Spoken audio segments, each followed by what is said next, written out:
Berkley City Planning Commission to order for its regular meeting of Tuesday, April the 26th, 2016. Would you all please rise for the pledge? I pledge allegiance to the flag of the United States of America and to the republic for which it stands, one nation, under God, indivisible, with liberty and justice for all. Sorry, did I hit your foot? Thought you were going over. Oh, I probably did have Kleenex in here. Could I have a roll call, please? Oh, but I Smith? don't care. Here. Murad, Present. Richardson, Here. Shadle. Here. Pop. Here. Buckler. Here. Morel. Here. Tangari. Here. Barnett. Present. Now entertain a motion to approve the agenda this evening. So moved. Moved by Commissioner Murad, or, Here. yeah. Second by Commissioner Sado. Is there any discussion on the agenda? Hearing none, I'll take a roll call vote. Buckler. Yes. Tangari. Yes. Shadle. Yes. Morel. Yes. Pop. Yes. Richardson. Yes. Smith. Yes. Murad. Yes. Barnett. Yes. Now entertain a motion to approve the minutes of the meeting of March the 22nd, 2016.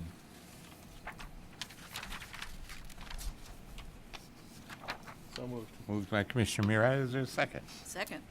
Seconded by Commissioner Shado. Any discussion on the minutes? Hearing none, I'll take a roll call vote. Smith. Yes. Tangari. Yes. Morel. Yes. Richardson. Yes. Pop. Yes. Shadle. Yes. Buckler. Yes. Murad. Yes. Barnett. Yep, say yes. I'm just moving along here. Okay. Yes. Oh, I'm sorry. Communications. you? I assumed you were Yeah, gonna say I'm yes. just moving right along here. Communications. Communications, we've got Downtown Development Authority minutes, a copy of the rezoning ordinance for the planned unit development for your files, and a letter from Oakland County relative to Southfield's master plan. Thank you. At this time, I'll entertain citizens' comments. Any citizen who would care to address the Planning Commission on any topic not on our agenda this evening may step up to the microphone at this time. State your name and city of residence. Yeah, my name's Don McDonald, 1079 Eaton. Last time I was at a meeting with you people, we had discussion about them having, instead of serving food outside the restaurant, they were told they could not do that because the parking issue had not been resolved, and that they would only do it, they would serve donuts and cider. Now all of a sudden, they're allowing people outside, they're serving liquor as well as food outside, and the parking issue has not been resolved. If anything, it's been exacerbated.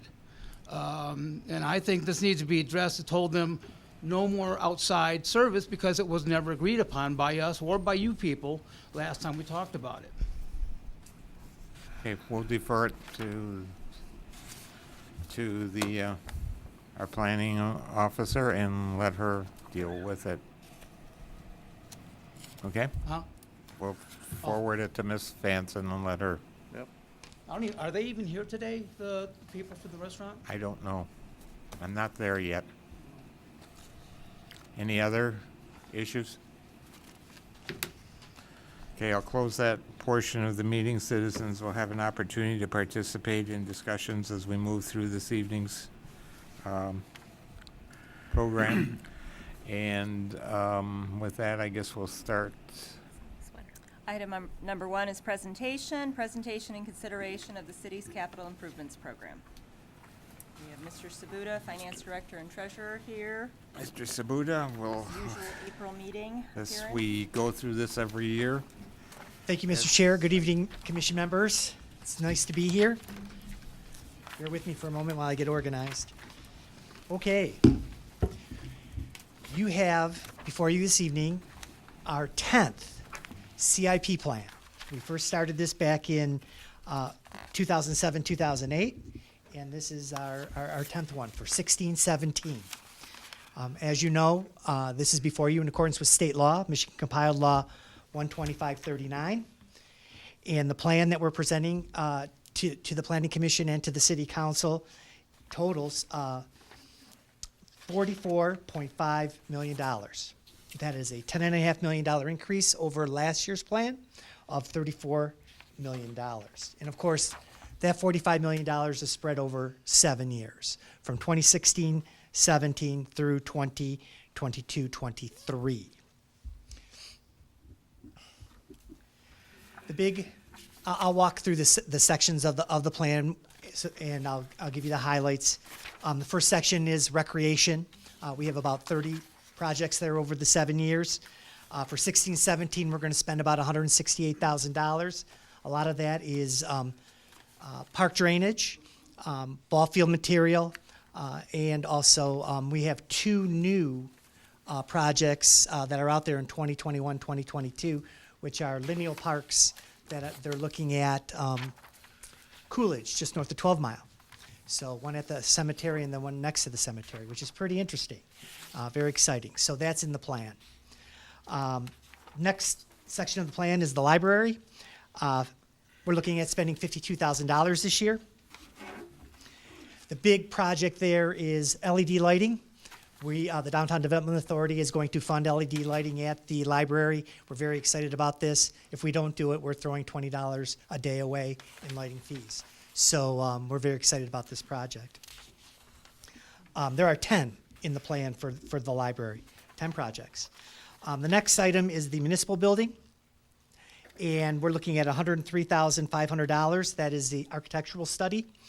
That's a carry forward from 15-16 into 16-17. We're looking to spend $103,500 there this year. The big increase is in that section is we're looking at refurbishing this building either through a bond issue or through a public-private partnership or some other method, and we're investigating that right now, and that's one of the big increases of the $10.5 million. 3.5 is this building here. There are 5 projects spread over the 7 years for the municipal building. The workhorse of the plan is the DPW, 31 projects spread over 7 years, $1.991 million. This is roads, infrastructure, sidewalks, maintenance of the current water system. The big items here is we're increasing the bond debt issue from $10 million or $10.5 million to $12 million. If you remember last year, we talked a little bit about the debt issue being about 10.5 for roads and water. We're moving it to 12. We're trying to encompass more roads. We're also going to take on and pay in cash Harvard from Harvard from Woodward to Cass. Those 2 blocks from sidewalk to sidewalk, or everything redo. That is part of the plan for 16-17. Also, we're looking at they call it a micro resurface of Coolidge, and also doing long line painting on Coolidge from 11 to 12 Mile Road, and also sidewalks. We're starting to do sidewalks between Tyler and Greenfield on 12 Mile Road, both sides. So that's an $880,000 project, and that's going to come over 2 years. We're going to start the engineering this year and finish it next year in 17-18. So approximately $1.996 million there. All right, public safety. There are 5 projects over the plan years. We're going to spend about $40K this year. Basically, it is to keep the water out of the building and to prevent flooding in the basement. Those are the 2 big. I won't go into the big details there, but that's what we're looking at for $40,000. The Downtown Development Authority. I'm pleased to report that the Downtown Development Authority and the City Council are moving to extend the plan for another 20 years. It was scheduled to expire in 2020. We're now going out to 2040. Hopefully by the end of May that process will be complete. With that comes projects that we've built into the plan, approximately $788,000. Most of it's streetscaping out, and also there's a lot of discussion about the Robina area, really close to 12 Mile Road on both sides of 12. And those projects are out there and in the DDA section. And again, you have 6 projects over the 7 years. The last section of the plan, there are 6 projects that are other.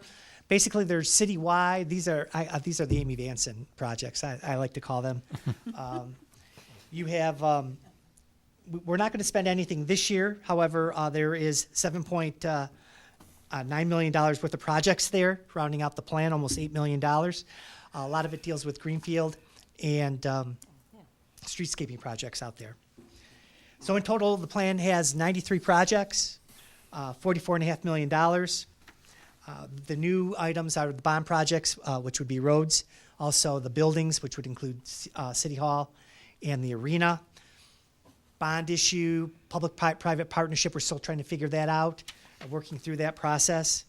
And we're going to spend some money in the parks. So we're going to be all over the town this year.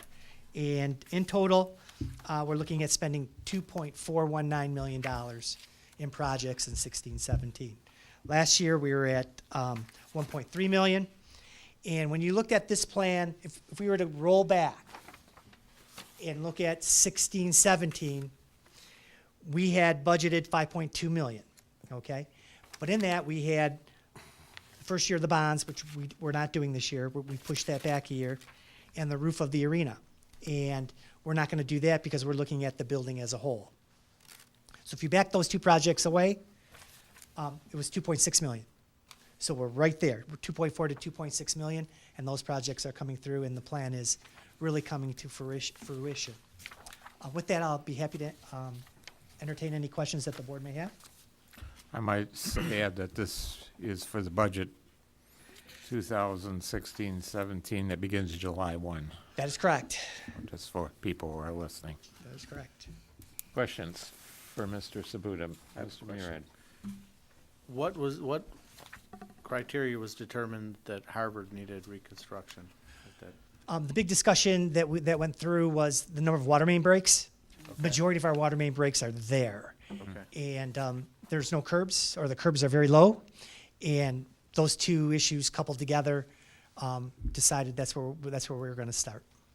That's approximately $2.3 million over 2 years. Your gas tax money is going to fund that, as well as water sewer money. Okay. Mr. Chairman. Mr. Martin Smith? 93 projects over these years? 7 years, yes, sir. I didn't count them, I'll take your word for it. I'd like to say, as far as the planning commission's concerned, we see a couple things here that are exciting.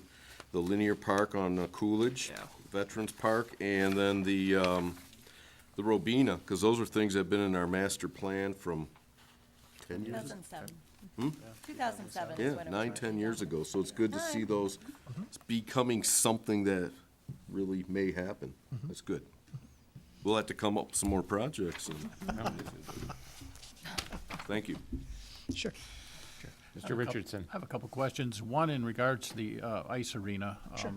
You've kind of dropped back 10, and you're not punting, but you're you're huddling. And I'd like to know what the scope of that study is, if you know. Is it going to range from tear down and replace to repair the roof to what? Can you give us some idea? At this point in time, we're working through all those scenarios. Okay, them? so Okay. I don't know I can't give you specifics. Okay, we do know we're not just going to do the roof. Okay, and we are committed to the ice arena project. We just need to figure out whether we're going to do it through a public-private partnership, or if we're going to bond for it, or if we're going to take it in chunks over multiple years of time. Okay, so the idea is not to eliminate the ice arena, but just the scope of what you would have there in the future. Correct. We are not. There's no intention of eliminating the ice arena whatsoever. Okay.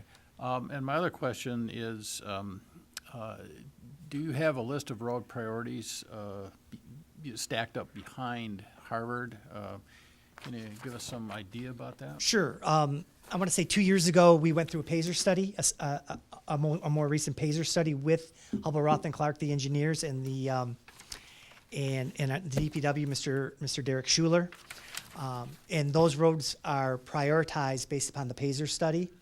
I don't have the details of which roads are the worst, which ones are the best. I can tell you that Harvard is poor in that area, and with the water main breaks, those issues, we need to take care of that, and that's why council decided, well, that's why staff is recommending to council that that's where we want to start. Okay, and forgive me if I didn't review this in enough detail. That's all right. The city's approach to water main breaks, seems to be basically just kind of a patch and repair and move on. Would that be correct? Has there been any contemplation of like a major bond issue to do extensive sewer main replacement? Well, I think the plan reflects where we want to go. You're looking at $12 million. That's both road and water. And we're trying to hit both at the same time. Excuse me, Mr. Suda, 12 million for the length of Harvard from Cass to Woodward for both? No. No. 12, 12 million for, thank you for the clarification. We're looking at 12 million citywide, okay? And that would include roads and water mains together, okay? And so we're tying the Pazer study with the water mains. Mr. Schuler has that detail mapped out, and based upon his analysis of the infrastructure, that's where we're heading with the first $12 million. So what you're telling us is that, and that's not all water mains, and that's not all roads. That's the ones that have been highlighted, right, as being sort of the worst offenders, I believe? That would be yes. Okay. I just Yes, wanted to yes. clarify. You're not going to do it all at one time because you're going to take care of the older roads and the older water water lines you're separately. telling me that that water main replacement and road reconstruction are gonna go hand in glove, which Correct. makes sense. Yes, that is correct. Good. Thank you. Other questions? Go ahead, Mr. Murad. I see you have some sidewalk replacement programs, and I know historically the city has, every 10 to 15 years, I think historically, they've gone through and analyzed all the sidewalks and replaced.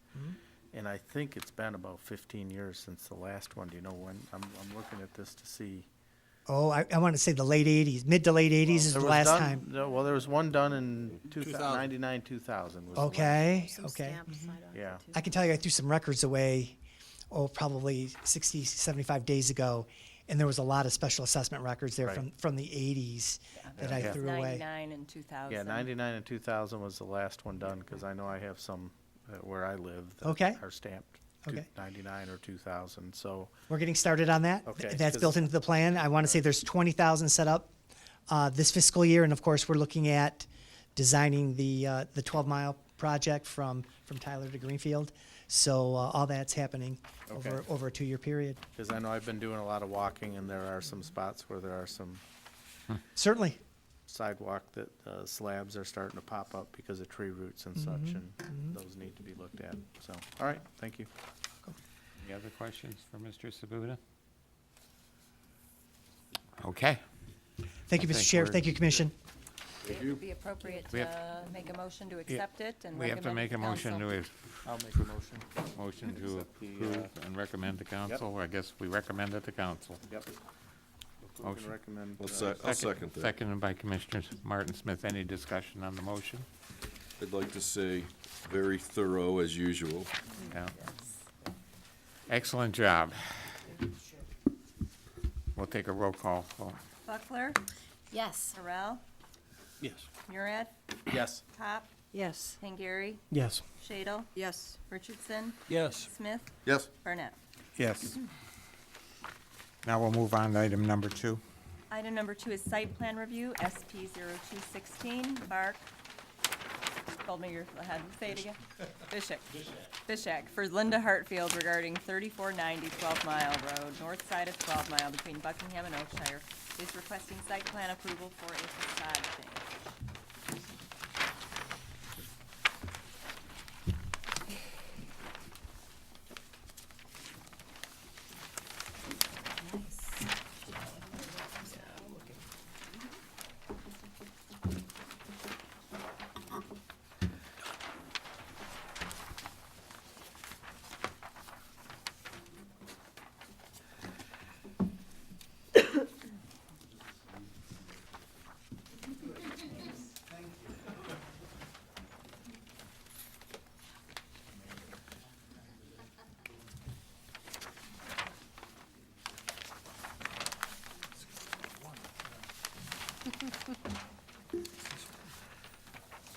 It's the skinny one.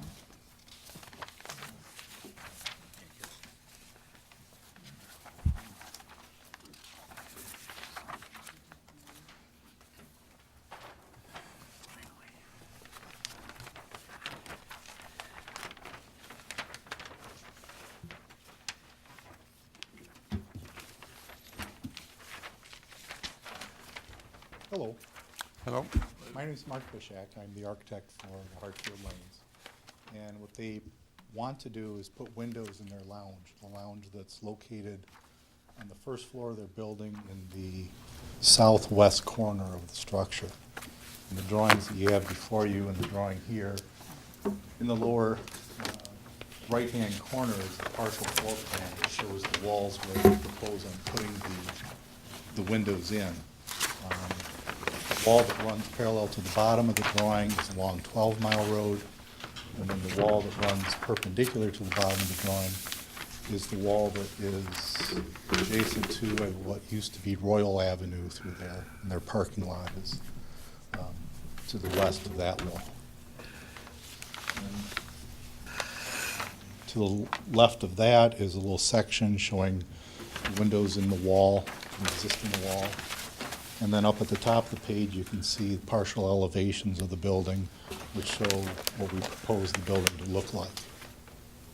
So we're putting in three approximate 8-foot by 4-foot windows on the 12 Mile Road side and 2 8-foot by 4-foot windows on the west wall.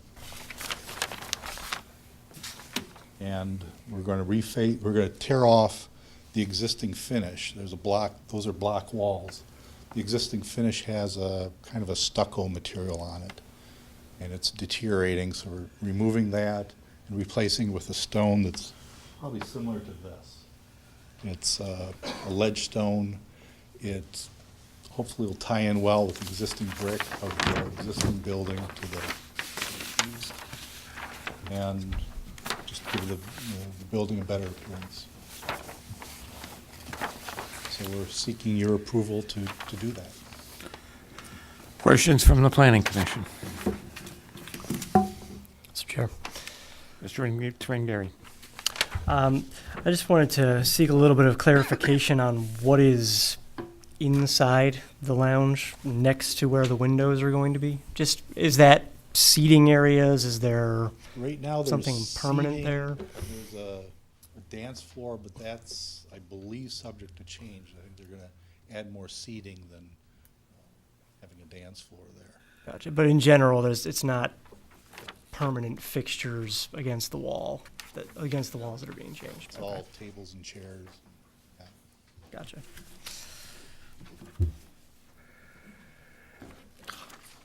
Other questions from the planning? Mr. Martin Smith. Have you looked behind the stucco finish or from the inside? It kind of looks like there's some bigger issues than the stucco failing there. There's a lot of water intrusion in there. We believe that's because of the stucco on the top was not sealed properly and water has leaked down in there. Okay. Yeah. There is a crack on the east wall, but the engineer didn't Okay. have any problem with Just that. curious, it looked like where the signage is now, it's failing badly. There's some horizontal lines which Right. kind of line up with what would look like mortar joints. Yeah, for the coursing of the block, right. But from the inside, everything seems intact. It's dry. From the outside, we're just assuming it is. I'm Find out soon enough. betting a lot on it. We'll find out. Find out. Soon enough. Yeah, you'll find out. What is that material? Some of those manufactured stones need to be held off grade 6-8 inches because they wick up moisture. These are concrete. And right now, that stucco that exists in this building is off the sidewalk by a few inches, and there's been some shoddy repairs done to that, but Yeah, nice use of composite decking material. yes, So, being rid of. but some of that material, and I don't know which manufacturer's off the top of my head, but can that one go down to grade? Because you're gonna be right back where you were in a few years. I don't know for sure. I'm assuming it doesn't. And I don't think, we're gonna keep it up off the sidewalk a couple inches if we can't. If we can, What are you gonna do with that? it would probably be cement. Because right now, We'll have to investigate, but I believe that's cement now, and it's just that stucco coming down. It didn't, Wait, wasn't- it's a concrete block, or is it poured? I believe it's poured concrete. Might be the slab or so, okay. Yes, Just be aware, I mean, that's your business more than ours, but we don't wanna see something failing again in a couple years, cause sometimes, we don't like to say lick and stick stone, but, sometimes that stuff falls apart pretty quickly when it's exposed to the, when it's close with the salt and the snow piled up and things Yes. like that, okay. That's where it gets the most abuse. Yeah, absolutely. Signage is a separate permit, you probably know that, or Amy has told you about that. Has to go. Our ordinance says these drawings need to be sealed, and that can be done administratively. But obviously, the permit set needs to be sealed. But Yes. even when it's, drawings to us need to be sealed. And we're not gonna hold that against you here tonight, as long as you submit a sealed, with any revisions that may come out of this, if any, like you get a sealed set as the planning commission approved set, we'll make that a Okay, condition. those aren't sealed? No. I wrote it in red, but I don't see anything I on don't see there. a seal on it. Okay. Mine's not All sealed, right, so, thought they were, but, okay. Mine's not sealed. And I don't think you have to reissue 14 sets sealed if you give one to Amy. oh, good. No, you need to give us 28 sets. No. I think that's all I had. I'm just worried about the material. Not all of them wick, depending on what it's made out of, but just want to make sure we don't have a problem a couple years down the road. Thank you, Mr. Chairman. Other questions? Mr. Chair. Mr. Grangarry? Commissioner Smith mentioned water. There is a downspout right around where it looks like the false stone wraps around. Now, is that going to be left in place? Is it going to be put back in place, or is that moving? Or are you changing the? That, Where we're the gonna have water to comes look at down? how we can reroute that around that window. I gotcha. Okay. Yes, they've had problems over the years from my investigation of the inside. I think there's one downspout that's been abandoned, and that's taken its place. Okay. So we're gonna reroute that. We have to have it somehow, some way, so. Gotcha. Okay. So there still will be something there. All right. Chair. Mr. Richardson? I may be missing something. I'm not sure I know how many feet above grade these windows are gonna be. They're gonna 3, 4 feet? scale. 3 feet 4 inches 4 inches Where does it say that? in this section. It's in the section. section. Oh, okay. 3 foot 4 inches from the finished floor at the inside. The sidewalk is just a couple inches lower than that. Okay. Have you discussed with planning whether the height of the window and the percentage, the window space as a percentage of the frontage, that front of the building comply with the, I did not do that analysis because I figured some was better than none.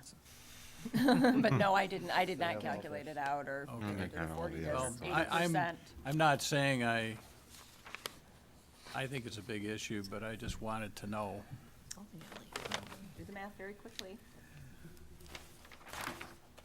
It's a bowling alley. I thought there's any windows. It's all good. Is it 96 square feet? Are you going faster than me?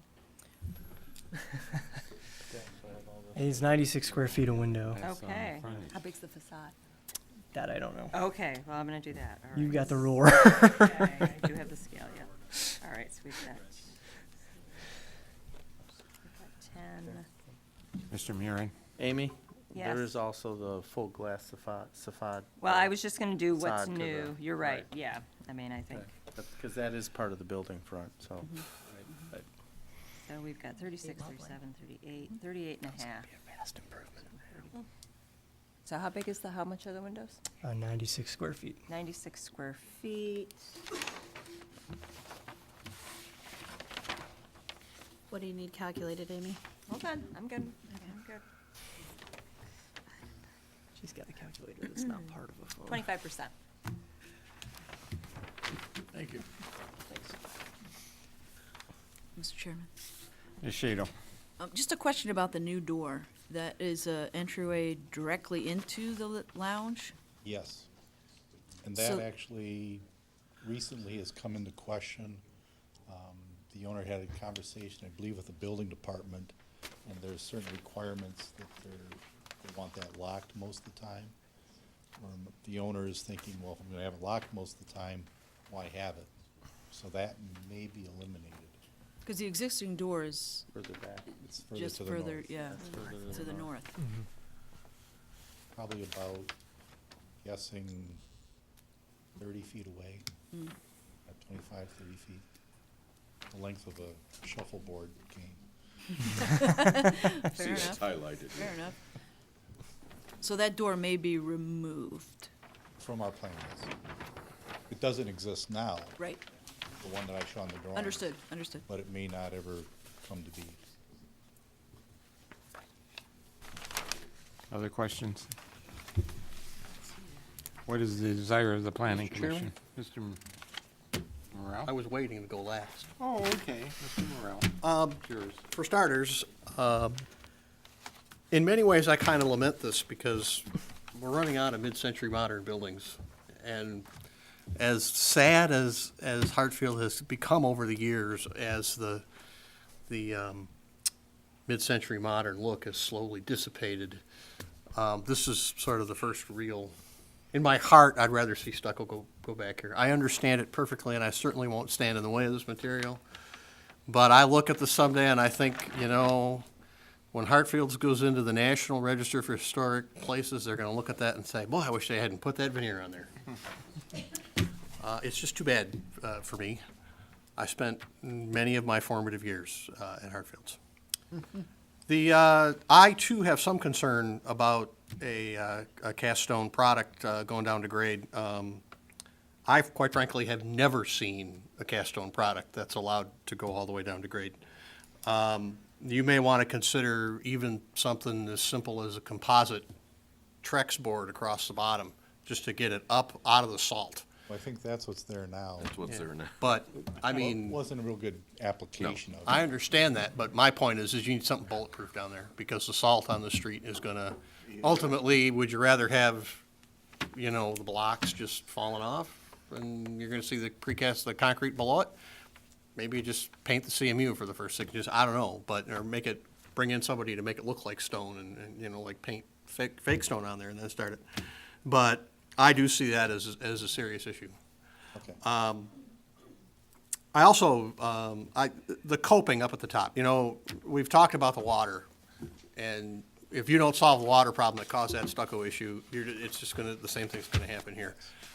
The coping that you have on the top, is that metal? Is it stone? Is it, Yes, it would be a metal flash. okay, so that's good for me, because I'm big on that.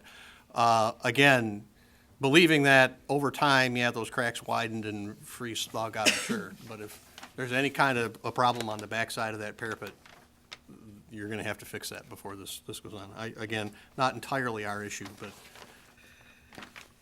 Commissioner Smith and I are both architects, and so Okay. we can't help but kibitz from time to time. As to the door, I actually was a little concerned about the door, because it seems like it's opening right out into a drive lane. Now, it does have a window, and I think that would be kind of okay. I guess I'm willing to forego. I had thought that it really needed something like a bollard there, just to get cars going toward the far side of that door. The other issue I have is that if that's a required means of egress, I'm a little concerned it doesn't have a stoop under it. Doesn't have a frost wall stoop, because if that pavement's gonna heave up and down, I'd be concerned that door might be blocked. Right. Other than that, I do think that it's a pretty sensitive treatment of the elevation, and so I think that's good for us. You know, more windows is better than no windows, so that's good for us. And I really like the fact that you drew it by hand. I was impressed by that. Keep it up. We just don't see much of that anymore, and I realize that, you know, I have to admit it, good job. I asked the guy that runs my blueprints at the company up north, I said, how many people still draw by hand? He looked at me and said, "You're it." There's two of them. Yeah. There's a couple of us. I draw by hand. So other than that, Mr. Chairman, I think I covered Okay. all my stuff, so I'm good. Any other questions? What is the desire of the planning commission then? Mr. Chair, I'll make a motion to approve as presented. Okay. Do you want to put any conditions or anything on it? Oh, yeah, we need the sealed drawing, Okay. submitted to the, and that can be done administratively. And I don't believe there were any other, unless I see Commissioner Smith. I'm pondering. Do thinking. we wanna say something, Mr. Chairman? About the material at the bottom I of the thought wall? maybe you would want to put a condition on that. Yeah, to verify. I don't know how to word it, like usual.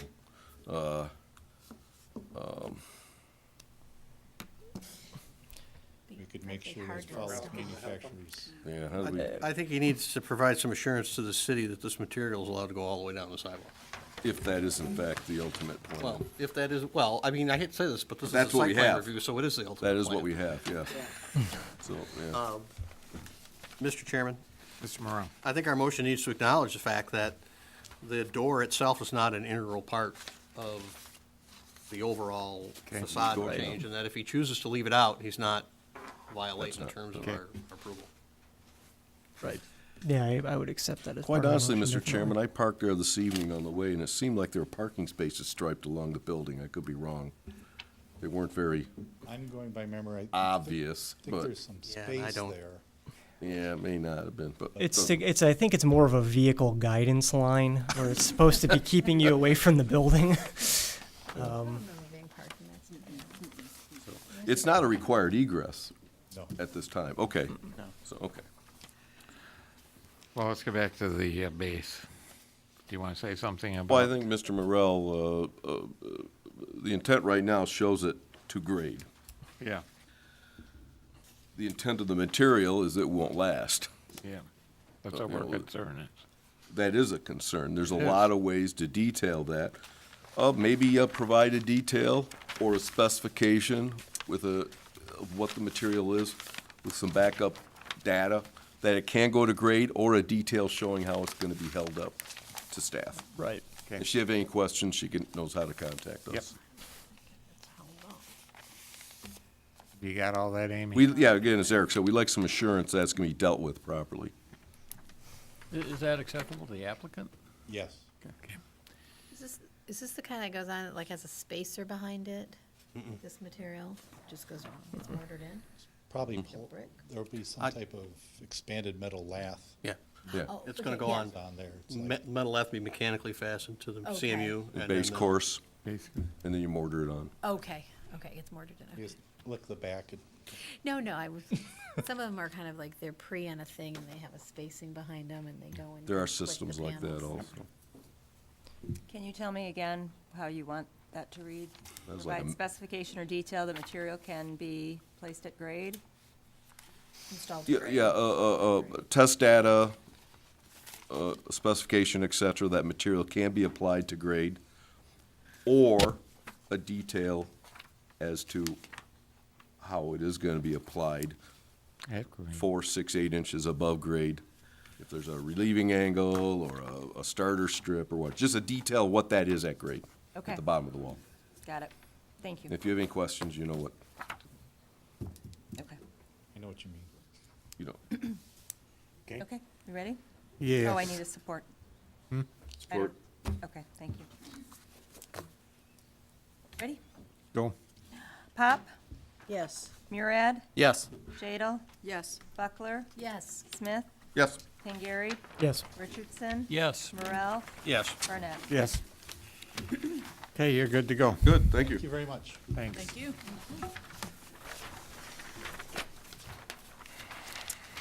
Look forward to no longer looking past a blank wall. I do like mid-century modern. Only how they should look like bowling alleys. It's gonna be fancy bowling alley. Now we get to the fun part of the meeting.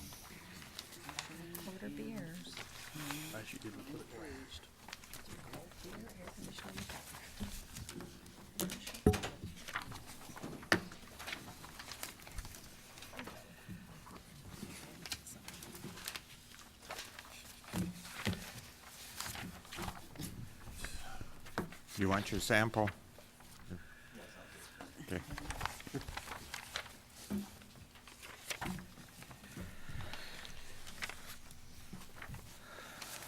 All right, item number 3. 3, rezoning RZ 0116, City of Berkeley regarding 1046 Eaton, north side of Eaton, between Woodward and Stanford.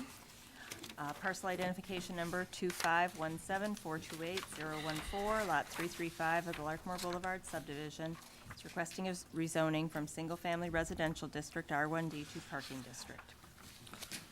Okay, this is part and parcel of a larger scheme of how we're going to, the proposal that has been made and put together by the mayor, our attorneys, and attorneys for T-Mobile, Vincetta Garage, and restaurant, and I think you were involved, were you on these meetings too, Amy? Yeah, there was Yes, sir. discussion regarding how to better assemble the Eaton properties, the fact that you have the 2 properties owned by Vincetta Garage that are not contiguous, and so how better to align those properties. You'll recall a couple years ago, T-Mobile was in here for development of their parking lot at 1036 Eaton, and it was a very long, skinny, not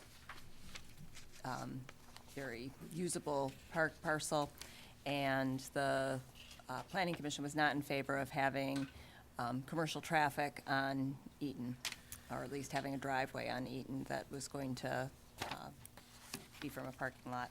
So there had been discussions on how can we realign these parcels so that they would access the commercial alley and not access Eaton, and to get the Vincetta property all together and the T-Mobile property all together. And it took probably 2 years of discussions with the city attorney primarily, talking with the other 2 attorneys for Lugo Properties and Vincetta Garage. They did come to an agreement. Council has approved the collaboration agreement. It does require Vincetta Garage is going to be the one that would demolish the 2 properties. That is their responsibility. The city's end of it is to rezone the property, and then also to provide surveying assistance in order to, so that the property can be, the lots can be combined and parcels redistributed and new parcel IDs assigned. So that is our end of it. Like I said, Vincetta will have to demolish the 2 homes on Eaton. That's their, that's something that they've signed on to do. And then they would have to commence with developing the parking lot. So, what we're going to do tonight is discuss the rezoning of this 3rd lot to parking from residential. We're not going to talk about design, and we're not going to talk about, because we don't know how the lot split will go, because it's all got to be surveyed. And then once it's surveyed and they agree on the lot splitting, and they've set up, I guess, once it's split and the ownership is determined, then they can proceed with architectural work to design a parking lot to serve both businesses. So tonight, we're going to talk about the rezoning. And we're going to have a public hearing on it. The Planning Commission will make a recommendation to the City Council. It'll go to City Council, and they will have 2 readings on it. Yes. So that's the order of business tonight. We are not discussing design. We're just discussing the rezoning. So, with that, is there anything the Planning Commission wants to say before I open a public hearing? All right, I'm going to open the public hearing. Anyone who would care to address us on that issue? Rezoning. May step up to the microphone. State your name and city of residence, please. Hi. Can you hear me? Okay. We can hear you. So my name is Sean Sweeta. I live at 1047 Eaton, so directly across the street from the property in question. I live there with my wife Gabrielle and my 2-year-old son Nicholas. Before I make the points that I want to make, I would like to just spend a minute to sort of review the history of what's going on here. Not so much because you may not be familiar with it, but in case anyone who's watching is unfamiliar. But the Eaton properties across the street from me were purchased in 2012. And in the fall of 2012, the rezoning of the 1010 lot was unopposed by the community. The home on 1010 was raised shortly thereafter, and it remained undeveloped for almost 2 years. For most of 2013, 1010 was a giant mud puddle that many of us referred to as Lake Eaton. So in the middle of that process, in early 2014, Carbar acquired properties on Oxford. And because of what had happened on Eaton, the community vigorously opposed the rezoning request in the summer of 2014. And that was unanimously recommended against by the Planning Commission and unanimously voted down by the City Council. And the only thing I'd like to point out is that at the July 21st, 2014 City Council meeting, one of the council members asked the Carbar owner what his plans for the 1046 property was. And I believe the direct quote was, "Our plan is to restore that property either to sell or to rent." So that's where we were at in 2014. So what I think fundamentally is at stake here is the preservation of the residential character of our neighborhood. Now, I was not present at the meeting where the rezoning of 1010 was discussed. But in researching everything about what led up to that, I found an article that was written about that. And in that article, City Planner Amy Vanston listed some criteria from the Planning Commission when they recommended rezoning. And one of those criteria is that it would not change the nature of the neighborhood. I also remember back, when we were going through all these meetings back in 2014, at one point, Commissioner Barnett spoke at length about his concern for the aesthetics of any proposed development of the Eaton lots. So proceeding now under the assumption that aesthetics and neighborhood character are important factors, I'd like to move on to a point about the process. So if I may, I'd like to just show you some pictures. Unfortunately, I didn't make enough, but. You can start there and we We can pass them around, it's fine.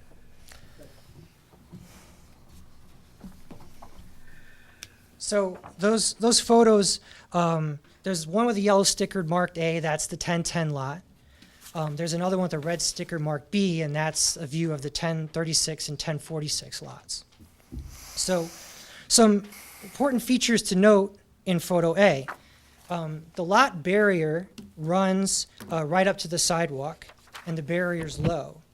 And there's virtually no greenery or landscaping, so when you look over onto Woodward, there's nothing that visually breaks that, right? And so again, this just gets to the point about the character of the neighborhood and whether, additional parking might, affect that.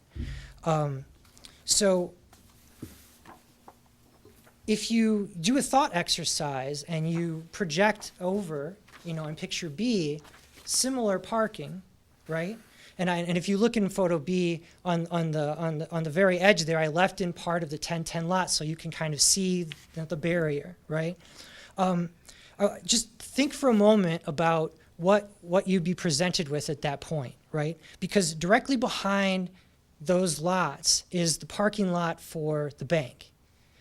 And then directly behind that is the lot for North Point. So there'd be no visual break, for the bank or the North Point building.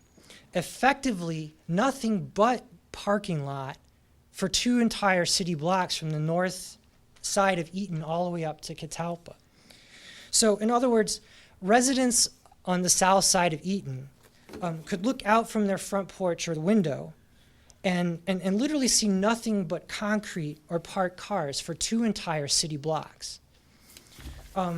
So now, that sounds a little dramatic, but what a little just, visualization, like if you spend a little time looking in Google Maps and you look at the rest of the footprint of the Woodward corridor and you look across 12 Mile and you just sort of look at what, a typical Berkley resident is presented with. This is an outlier. I mean, this is not standard. I'm not sure, you think you'd be hard pressed to find another residential location with that's literally, what you're presented with looking outside your front porch or your front window.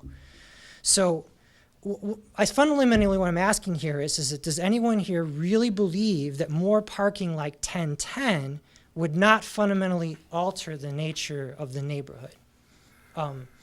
My position obviously is that it would, that should be an important consideration. Now why is this important? This brings me to my second point, and that is that we don't feel that it makes sense to follow the same process that we went through with 1010 and then hope for a better result, right? Because we've seen what's occurred when rezoning happens before there's a plan, right? The results at 1010 speak for themselves, right? Note how quickly the car bar owner moved from rezoning approval on 1010 to raising the home, right? I have to stop you there for a minute because we don't know at this point what a design is going to look like because what we're doing here is we're rezoning and then there's going to be a lot split between 2 owners over the 3 lots. We don't even know at this point how that lot split's going to occur. We don't even know whether they're all going to agree to the lot split yet.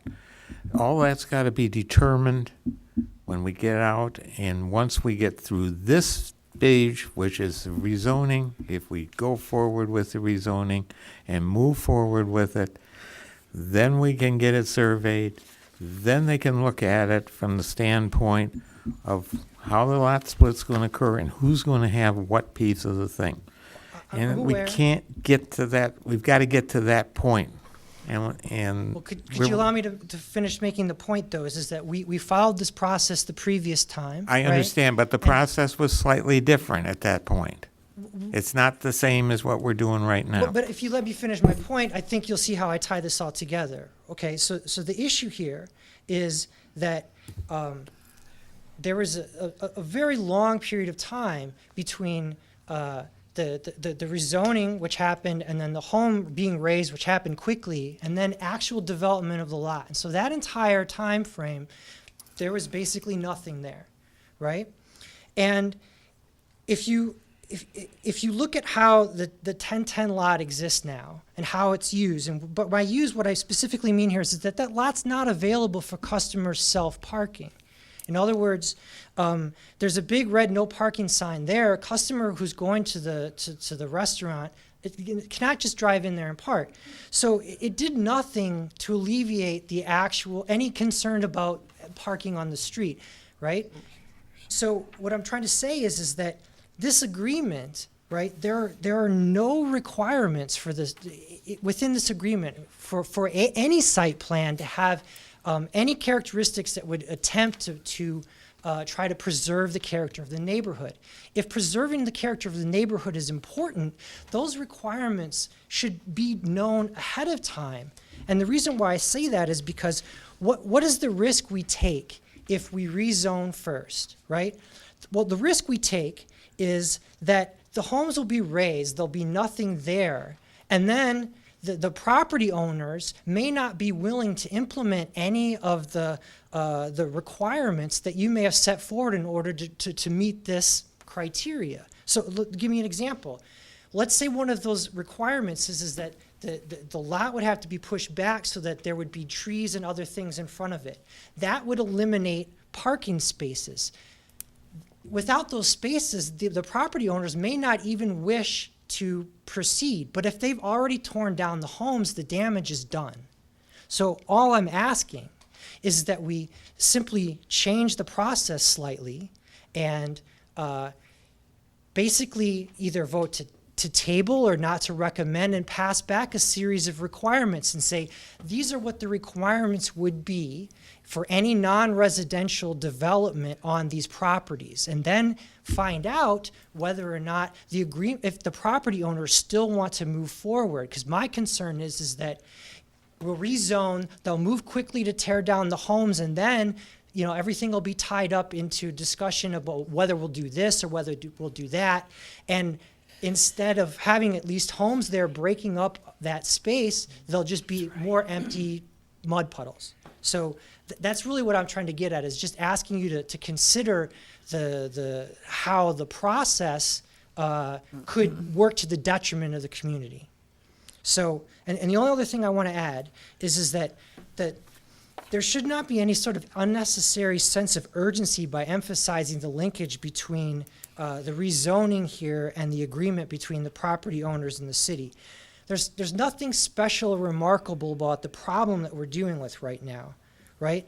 The preservation of the agreement should not trump the preservation of the neighborhood. The agreements can always be remade. People can come to new agreements, but once those homes comes down, that's de facto alteration of the neighborhood to the detriment of the residents.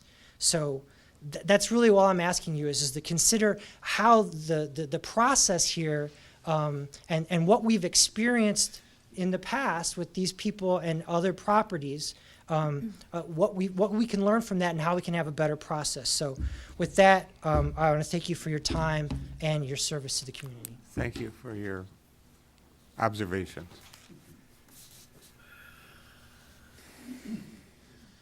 Good evening. My name is John DeLong. I live in Berkeley. I thought Sean did a very good job of summarizing. He did a nice presentation. He did a very good presentation. I won't be half as eloquent. In the past, the car bar has misled city officials, covered up its violation of the parking agreement, put its interest above the city, and antagonized the neighbors on Oxford and Eaton. And we're concerned that this pattern of behavior not be repeated in the future. We encourage the city to demand accountability on the part of the car bar and to make any zoning changes or plan approvals contingent on the car bar meeting all the requirements laid out by the city. It's not so much that we don't trust the city, we just don't trust the car bar, and we don't trust that they'll follow what you recommend or what we hope you demand. We would ask that the city also respect the concerns of the neighbors on Eaton and Oxford Road. And we'd like to make sure that you understand that we see this request to rezone from residential to parking as something that should be rare and a regrettable exception. And it should not be seen as a precedent. There's already a lot of parking in that area, as Sean has pointed out, and you just have to walk the area to see it. Berkeley should remain a residential community, not a town with an excessive number of parking lots scattered about. And then the other point is that I'd like to make is that, again, if this is going to be rezoned for parking, please make it customer parking, not the valet parking, because that won't solve any of the problems we have with parking on the street. Thank you. Thank you.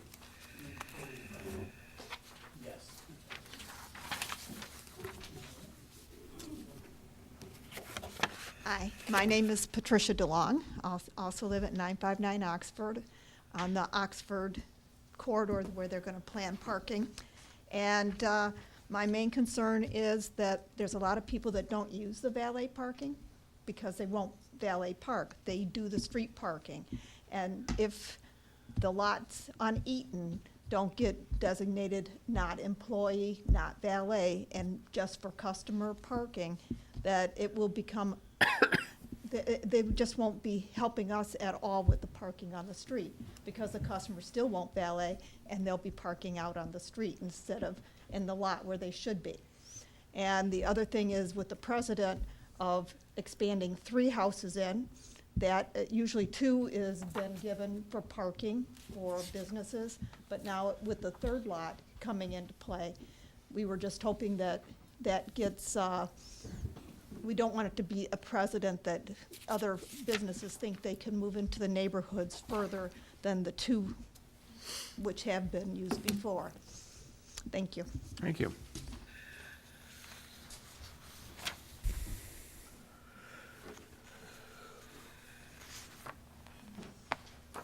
Hello, I'm Melanie Stevens. I live at 1083 Oxford. I just want to start, I guess, by thanking you for all of your time and consideration that you've put over the last few years into all this mess. I do have some concerns that I want to share, much like my neighbors. I'm concerned over the history of this business and the kind of pattern of lack of compliance with respect to the parking issues. It started with, well, it's just some examples, valet drivers parking on Eaton and Oxford, the developing of the 1010 lot and the lack of timeliness of it. Once the lot was developed, they put up this prefab wall that wasn't, it was installed but not part of the original site plan and also not approved by the city. The large no parking, do not enter sign that stands at 1010 Eaton, that still is there, it's been there this entire time. I know if I was a patron of that restaurant, I wouldn't park there. I would assume that it's just not allowed. So I was under the impression that when that rezoning for that particular lot happened, that it was so that the patrons of the restaurant could park there. So obviously that's not happening. Vincetta Garage was told that they could not use the Oxford properties for restaurant use, yet there's cars constantly parked at 960 Oxford, which is the corner house. The garage faces the alley, so there are cars parked there. The valet uses the space between the garage and the house to put their signs. I just took a picture of it the other day. Vincetta uses the garages of 972 Oxford and 1046 Eaton for storage for the restaurant. Our neighbors, all of us have provided photographic evidence of this on multiple occasions, and it's just dismissed. So, you know, this concern just continues because we have this business that says they're going to do one thing, but then they turn around, they do whatever they want, and there's absolutely no repercussions. I am curious to know if in these discussions, if conversations have taken place between the city, the attorneys, and everybody regarding the bank, because the bank has since changed ownership, or at least names. I don't know the details of that, but it used to be Charter One, now it's Citizens. They have a huge, beautiful parking lot that butts right up against these properties that we're talking about. So I don't know what or how far that has happened, but you know, when we talk about more cooperation and less concrete, I would really love to see if maybe that could come back into play. I know that the folks at Charter One initially were, you know, very, very unresponsive to the requests of the city to, you know, cooperate on that. So just curious to know if those conversations resumed ever, because I'd love to see that be included in part of this plan. They have had those conversations. I figured, but it's worth, I had to at least ask. If the plan for another parking lot passes, then I would want to know exactly what the terms for the use of the space are. Is it for customers? Will it exclude valet parking? Does it include parking for the 160 plus employees of Vincetta? What's the intended usage? Also, if it's not being used for those purposes, then how is it going to be enforced? So far, nothing has been enforced. And again, it's just as if the business can do whatever they want. You know, if they're told to install a certain type of lighting or a certain type of landscaping, what happens if it's not implemented? Where's the accountability? Who's going to be responsible for that? Lastly, if the parking is approved, what is the plan for the 4.5 lots on Oxford? Will this negate any plans to approve rezoning for these 4 properties?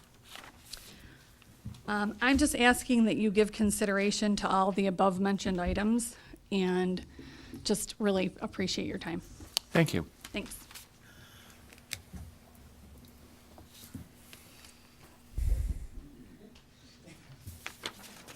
Good evening. My name is Rob Robinette. I live in Berkley on Oxford.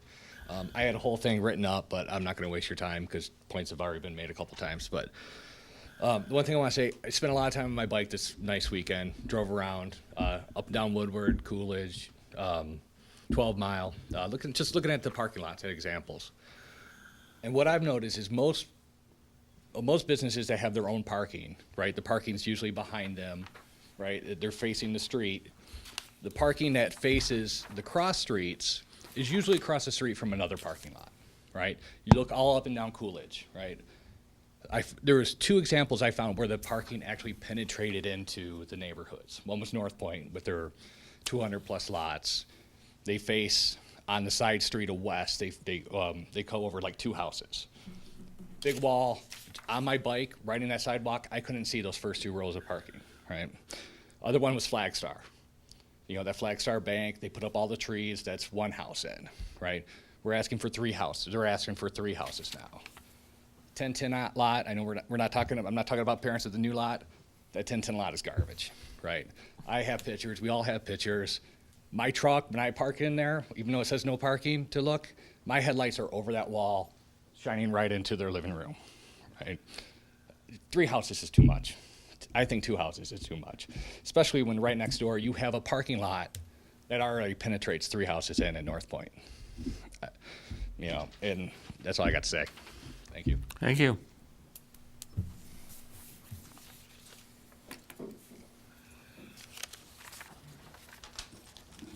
Name is Jim Stannis. I live at 1059 Eaton in Berkeley. I was just wondering if I could get some clarity about the process with the approval from either the city planner or the board. Once the approval to rezone as parking is done, is there another stage of approval before the houses can be raised? Or could that be done in theory before the agreement is completed and the assessment of what's going to be built? The agreement's been completed. It's been signed by all the parties. The way rezoning works in the state of Michigan is unless there's a conditional rezoning, which since the city's the applicant and we have somebody else doing a site plan, it wasn't part of the scope of the agreement. A rezoning, typically standard rezoning, you rezone the land and it can't be married to a site plan, just like if somebody was going to rezone and say, I'm going to build a Del Taco, and they could come back in after it's rezoned and say, nope, decided to put up a McDonald's instead. And any city in the state of Michigan you have to look at what can be allowed. With a parking district, parking's the only thing that's allowed within the parking district. We don't have any control on somebody demolishing a house or demolishing any property as long as they have their clearances. We can't make them keep it until that. Now, I don't know if, assuming if this goes through, not assuming, if this goes through, if the city attorney in his discussions with their attorney is going to come up with some sort of time frame on the site plan. I think the thought was the building department has concerns about the buildings since they have not been occupied and they've been sitting for a while as all of this negotiation has been taking place for years. That we have houses that are sitting and either need to be renovated and they've all been inspected. There's a long list of repairs for all of them. They either need to knock them down or renovate them. And so I understand the concerns I'm hearing tonight with regard to having something sit. We did have discussions in the building department about the ground cover because I know 1010 Eaton sat and then they put gravel and then they parked on it even though they weren't supposed to do that. And we were still all in the midst of negotiations with this, and Vincetta finally said, well, we can't come to an agreement with our neighbors, so we're going to finally develop it. And the Planning Commission, I know, with the site plan, thinking ahead, kind of said, well, let's not have them invest a whole lot in walls and everything with the hope that eventually Eaton would. And I know the Planning Commission is thinking that should this be redeveloped as parking, there would be something more substantial and nicer looking, since it would be much more permanent than what the thought was that the 1010 would be. So with regard to if the houses are removed and the concern about having it sit and having them park on it anyway, we have discussed that on the building department as far as what sort of requirements we would have with regard to that. And if there's a drainage issue and that sort of thing, is there anything that can be done? Like, once the houses are, my big concern is, once the houses are, if the approval happens to rezone as parking, Right. houses are gonna come down. Okay. And if they decide they just can't agree again, Okay. we're gonna wind up with a mud lot again. And I just wanna know what can be, is that, Well, what they would basically, ha- once the Okay. rezoning is done, is it pretty much, You were gonna they knock can a go hou- ahead and knock down the houses? If you were gonna knock your house down, let's say, you'd have to get a permit. There's a hefty bond that gets posted. That bond does not get returned until there's ground cover that's there. So with regard to the 1010 Eaton lot, given all of the extenuating circumstances with it, we didn't do a whole lot of that because we knew that it was going to become a parking lot. I don't think that we will be quite so understanding, because there won't be any the collaboration agreement's done. So either you're putting the parking lot in or you're not, and that's the end of it. And we're not gonna park on it for 2 years while we're waiting for what? I don't know. Because this was kind of when 1010 Eaton was demolished, and okay, well, we're gonna do this and this and this, and then again, there was a lot of discussions and trying to come up with something that was gonna work, and I think Vincetta finally said, well, we have to do something. And the intent was not that it be valet only. That was never the understanding. That is something we've discussed with administration as well, amongst all of us, is the holding hostage of the parking lots for valet only. Thank you, that's pretty much my concern. Thank you. Bring up the rear. Hi, Donald, 1079 Eaton. Property on 1010, we gave that to them, and they guaranteed it was for the visitors in that place, not the employees, which are using that parking lot right now. Is for employees only. So that needs to be addressed. Hopefully that will be. But the bottom line is, that place, Vincetta Garage, is way too big for the parking that is not around or available for that restaurant, even with the additional 50 people that added outside. Those three lots, 1010, 1036, and 1046, are not gonna give enough space to address all the people that go to that restaurant. It's not gonna relieve the people on the street, because I can't even take my boat out of my driveway because there's so many people parking on the street right now. I can't even have construction workers come out and do work on my house because I'm in no parking zone on my side now. And I was told that that would be, I would be give clemency on that. I go to call them up and they told me, no way, Jose. And I found out Robert North, who was doing all this, he's gone and retired. He was the main person I used to go to about this. So it's like, I'm being stabbed in the back now, they've gone and done this. But the 1010 lot, when they did this, they added a industrial impact vibrator to pack the soil down. It shook me out of my bed and it damaged my foundation in my basement. My basement now leaks when there's heavy snow or rain. My basement starts to flood and there's no drain where the water's coming from. And I'm not sure how I'm supposed to handle this. Do I have to pay out of my pocket, or do I turn around and sue these people for damage to my house? And you want to bring them even right across the street from me. The 1046 lot by itself is too small for anything. I was never notified as far as the 1036 lot, which is owned by T-Mobile, because he was holding $500,000 on the property and they could never agree on anything. Now, I don't know whether they agreed to say, okay, we'll let you tear the house down, but we still own the property, which means they have to pay him a monthly fee or something. And if they have a disagreement or something, then all of a sudden, he puts up his cinder blocks he's got sitting in the back of that lot, and that lot's being held for hostage. You know, this had to be resolved. He had to own all 3 lots. You can't just own one lot and the other lot and someone else owns the third lot. It doesn't work that way. It doesn't work out right because there's headaches down the road. And you guys knew it, and, you know, they were trying to resolve this. And I haven't heard anything about, has it been resolved? Because they're not even here to address the issue with us, because obviously they've had private meetings behind closed doors with the mayor, him and T-Mobile, and they've all worked out what they want to have, but it's not what we have say in, because it's supposed to say, hey, yay or nay, and they've already approved it. I don't know whether you're just going to go ahead and snowball us on down the road and make us say we wasted time saying, yeah, we're going to go ahead and approve it because it's already been in the works because the mayor and the, you know, lawyers and all that stuff have already hashed out. What have they hashed out? We know nothing, okay? And you're ruining our value of our homes, okay? We can't even safely have families with children around there or pets or whatever, because we don't know what's coming up and down the streets or what's coming into our neighborhoods. But even the lots there, and, you know, I don't even know if you even got approval from the bank to take down part of their wall, because they did used to have an opening there for people to walk through.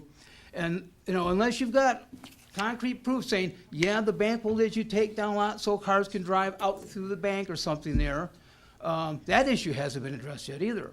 So there's a lot of undressed, uncertain, unknown issues here about this. And until we get a real input about what is going on and not just hidden behind closed doors and hashed out between lawyers and all that stuff, we can't approve. None of us are sitting to approve of this.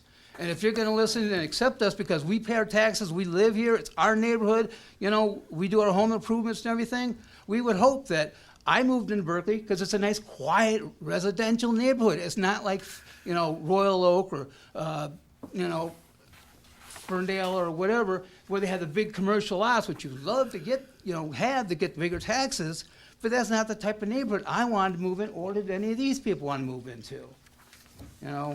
So, as a matter of fact, I haven't even seen that we've asked for is beautification. Repair our curves so people don't drive up on our lawns like they're doing. I mean, my God, they must be, if they got money to buy all these homes and everything, I'm sure they got tax money to sit there and fix a curb, so at least we don't get cars run up on our driveway or on our, you know, our property and everything that we pay for. You know, I just kind of wonder, what exactly are you people doing to us? Are you just selling us down the road, or are you really going to care about what's going on as far as, you know, I don't know if you even live in Berkeley or whatever, because it's not in your neighborhood, it's in ours. But I mean, it's not what I bought a home for, it's not what I like being stuck with and maybe even losing money on, you know. I thought Berkeley was a nice place, and I have my questions right now. I have big question marks about council and all that, and mayor and whatnot. So, you know, don't sell us down the river here. You know, show us some support, you know, show us that, you know, you understand what we're saying. Thanks. Thank you. Anyone else? I think I'm last. So I share the concerns my neighbors have expressed about the compliance history and so on, but I'm going to try to focus my comments on the Your the name, long please. view. Your Sorry. name, Oh, please. sorry. Name and address. Skip that part. My name is Gabrielle Suida. I live in Berkeley with my husband and 2-year-old son, 1047 Eaton Road, first occupied house on Eaton, closest to Vincetta Garage and directly opposite the proposed parking lot expansion. We are opposed to application number RZ0116, requesting the rezoning of lot 335, currently 1046 Eaton, from family residential district to parking district. This decision does not only impact this lot, but the neighboring businesses and residents in the entire city of Berkeley. First, this parking rezoning should not be approved because more parking is not needed between North Point and the bank parking lot. Over 200 spaces are available in the immediate vicinity. And even if the bank's off the table, as Ms. Vanson has shared, there is a parking agreement in place, as far as I know, with North Point, which is 180 spaces. And if I recall correctly, the capacity of the restaurant is 160. So even if they all came in separate cars, they could all park at North Point. So the mayor, and the majority of these spaces are vacant during peak restaurant hours. I mean, North Point is a Monday, Friday, 9 to 5 type building. The mayor made this point himself about the available parking spaces during the 7/21/14 city council meeting, where the council voted no on the Oxford rezoning. And this point remains valid as the city considers expanding the parking zone on Eaton. Vincetta has opted not to allow customer parking in the 1010 lot, as we've heard repeatedly tonight, and also not to tell customers about their parking agreements at various points in time with these nearby businesses with available spaces.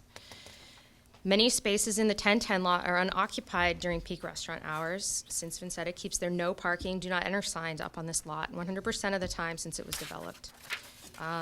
Creating more dedicated parking for a specific business, in my opinion, is short-sighted, and it risks leaving us with even more vacant parking spaces permanently in the area.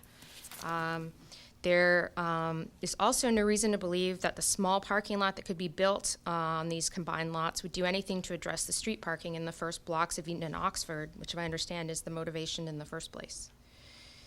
Businesses do not last forever. I don't think that it is inherently business-friendly to grant one particular business whatever they ask for at the expense of any other current and future businesses and their residential neighbors. Parking lots also mean a permanent reduction in property tax income for the city compared to the taxable value of residential property, which I'm sure you all are aware is just going up in Berkeley at the moment. Second, we have significant concerns about the precedent of rezoning a third residential property. Demolishing 3 homes encroaches just too far into the residential neighborhood, as my husband discussed earlier. Due to that angle of Woodward, the demolition of homes on the north side of the street has a huge impact. Without buildings buffering Woodward, the homes on the south side are right there. They're left facing the sight and the light and the sound of Woodward, the traffic, and the barely maintained alley and the strip malls on both sides. This would completely destroy the residential character of the neighborhood for the homes remaining on the block. Councilmember Stedman raised the point during the 7/21/14 City Council meeting, again during that Oxford rezoning discussion. She recalled the city previously drawing the line at 2 houses, and her point about precedent is also an important consideration for this particular rezoning application. We respectfully request that the Planning Commission continue to show the restraint that we have seen in the past and consider this rezoning application with a long-term view in mind. We've already been living with the existing parking situation for years. There's no urgency to resolve this problem that should outweigh the goal of coming to an optimal solution. We believe this long-term view should focus on 4 points. Consideration of both current and future potential businesses. Vincetta Garage is not the only business, in that area. Careful site planning and a holistic consideration of zoning to address the concerns of residents around the use, enjoyment, and value of our properties.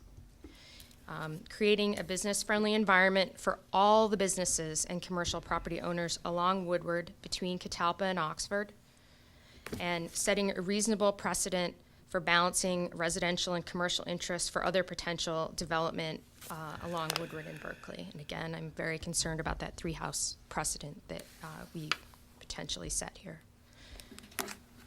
So we request the Planning Commission take the long view in considering whether increased dedicated parking along this area of Woodward is in the long-term interest of the city and the neighborhood.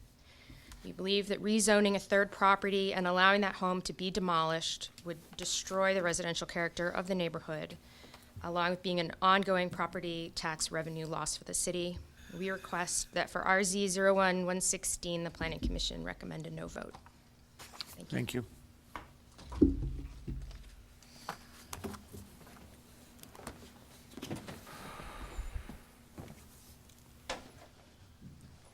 Gary Polk, 1440 Eaton. My question to you is, why does this need to be done now as opposed to when a site plan is developed? Many things can happen in between, and if this is approved, which I'm still hoping it's not, but if it is, and the site plan is never developed, T-Mobile moves, or Vincetta Garage closes, or any of a million things, then we have an area developed, zoned as parking that conceivably could turn into, somebody could want a house at a later date. What advantage is there to rezone this now as opposed to when there's a site plan or when there are exact plans? As I stated earlier, we The first steps in this whole process is the rezoning. I understand it's the And first once step. we get there, then we have to have surveys done. And the surveys will tell us, and tell them, how they're gonna split the lots, because we gotta do a lot split in this situation. This is not just, we're gonna tear it all down, build a parking lot, because there's gonna be ownership to two pieces of rezoned and replatted land. And none of this can happen. And we have to go in a specific order to do this. I understand that there's an And order that that's- needs to be done. And that's what we're doing tonight. We're getting to that stage. It's gotta go to council. Council has to approve it. And as I said earlier, there'll be 2 readings to council. Once we get through, however we vote tonight, I don't know how we're gonna vote here yet tonight. I don't know what the planning commission feels like doing it. But there's steps that we have to go in order to get to a final point where an architect, engineers, and what have you can take on the design of the facility And once it's the still- ownership is determined in the lot split. And it still cannot be designed if there cannot be a design or a survey if it's still zoned residential. Well, at this juncture in time, it would be a waste of money in all probability if it never went through. So the idea is that you take the rezoning so you can do the lot split, so you can figure out the lot split. We gotta figure out the lot split. We don't know that yet. And that's once it's surveyed, then they can determine the lot split. How much is T-Mobile gonna have? How much is Vincetta Garage gonna own? I don't know the answer to that right now. Nobody does. So again, Any of us sitting here in this room, until we go through that first step.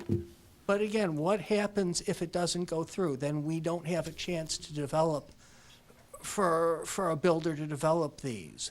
That's a huge concern of mine. Well, maybe we won't even have a lot split. Who knows? I don't know the answer to that. Yeah. Again, you're talking about a lot split, so you're talking about 2 ownerships on these lots?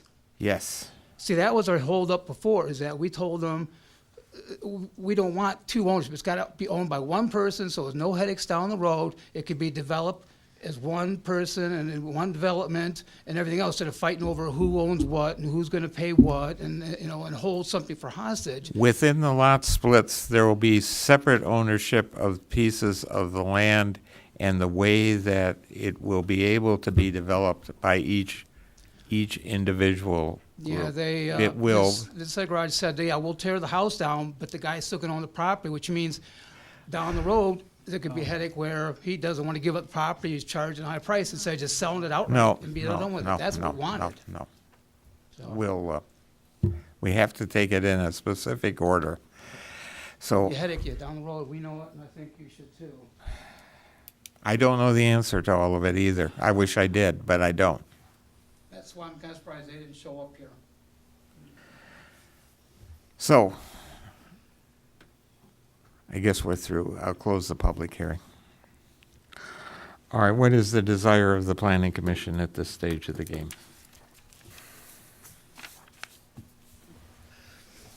Mr. Chairman, Mr. Morrell. for the record, the fact that this lot split involves any one particular business doesn't matter at all.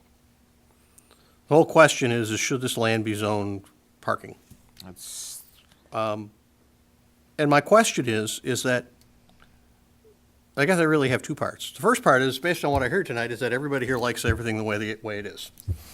Is that there should be, this attempt to alleviate the parking problem is not what they want. We don't have control over what businesses do on their property, except within the guise of our zoning ordinance. And so what I want to ask, and I guess this is a question for staff, what kind of businesses can be developed, are permitted uses on the Vincetta property? What other things could be there? Well, Well, another restaurant. I'm sorry, I'm making you look it up, aren't I? That's okay. Well, it's a long list, so. Because I think it's important to understand that we're not talking about one business here. Or for that matter, the T-Mobile site. T-Mobile, that'll, Same thing. Well, I presume they're in the same zone. Yeah. they are. So They within are. that given And there's a given space. lack of parking for all the businesses around there, those small ones. And they all have a couple spots. Okay. Any generally recognized retail business, including groceries, drugstores, jewelry stores, clothing, shoes, books, like anybody buy books anymore, specialty shops such as antique shops, craft shops, personal service, including repair shops, whether watches or jewelry, hair salons, tanning salons, barber shops, nail salons, tanning, self-service laundries, copy centers. Let's see, any showroom or workshop for an electrician, a decorator, caterer, a baker, that sort of thing. Dry cleaning. Business uses such as banks, office uses, non-medical, office uses, medical. Theaters, churches, or other places of worship. Commercial recreation, including bowling alleys, pool halls, indoor archery, indoor skating rinks, athletic or health clubs, schools of dance, schools of martial arts, restaurants or bars, single family or two family or multiple family when located on a second floor or above a first floor. And then for special land uses, in the Woodward District. Sorry. Had it and then it went away. I apologize. In addition to those uses that I just listed, you can also do new car automobile sales showrooms, excluding outdoor automobile storage. For special land use, car washes, motor vehicle repair, hotels or motels, a hospital or larger medical facility, multi-vendor retail sales such as farmers markets or trade centers, and adult uses and outdoor theaters. So there's a lot of stuff that could go on that parcel. For me, when I look at this, I have to divorce myself from the uses in question. T-Mobile, Vincetta, anybody here. And the question is whether or not Berkley needs parking behind the Woodward frontage. It's always a tough decision for me.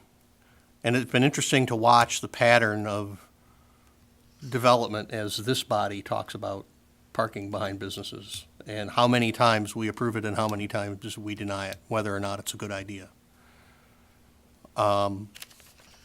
I was not involved in the rezoning on Oxford because a relative of mine happened to be one of the people whose home was purchased. And I look at this and I say, so what's the difference here between what we're doing here and what could have happened on Oxford? Because we as a body have talked for a great deal about, we talk time and time again about maybe we should just decide where the line's going to be drawn, and we've half the table says, yeah, it's a good idea, and the other half says, no, we want the market forces to decide. And yet the market forces came to us and said, well, we've got these locks on Oxford, and the panel said, no, it wasn't a good idea. So we don't want to draw the line. We want to have this conversation with the residents who are going to be notified and say, this is going to go to parking. I was very impressed by the letter that we received, that we got from Tara Hayes. I don't happen to agree with a lot of what she said, but it was really, she really was very well reasoned, and it was some very good arguments there. In the long run, to me, the decision I make tonight is doing what I think is best for the city. And not everything that's best for the city is best for every resident, and it's not always best for me. I do think, there's no question in my mind that I think the frontage behind Woodward needs to be deeper. And what happens in Berkeley is that by deeper, things go to parking. When you look at the development of Westbourne, we vacated a street for them, ultimately, so they could expand their business. Would that happen here someday? I doubt it. Somebody would have to buy too much land. But there's no question that I think that this rezoning is in keeping with what is written in our master plan. And in the final analysis, that's what we have to go by. And it's not about who owns it now, it's not about who's gonna own it later. It's all about, is the uses that are allowed in a parking district right for this spot? And I don't think I have anything else to say. Any other question? Anybody else? I actually did have a Mr. question for staff. Mr. Tanguri? Is there's no mechanism for offering conditions on a rezoning in our Well, zoning ordinance? Our city attorney has advised that he doesn't think it needs to be in the ordinance. It's something that state law would allow them to offer up. But as we are the applicants for 1046 Eaton, we're not going to do the site plan. That's not a cost we're assuming. We're assuming the cost of the surveying and the cost of the rezoning. The property owner did not pay for that. The city provided that.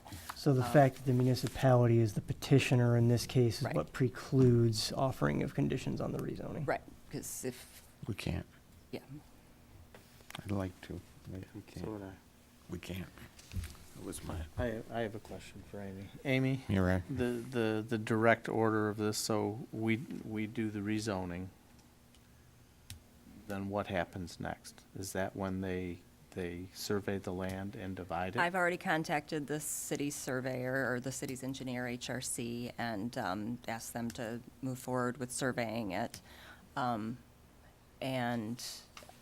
it will be helpful to know that at any rate. And, Regardless, the idea with the collaboration agreement is, I believe and I appreciate everything that everybody has said tonight.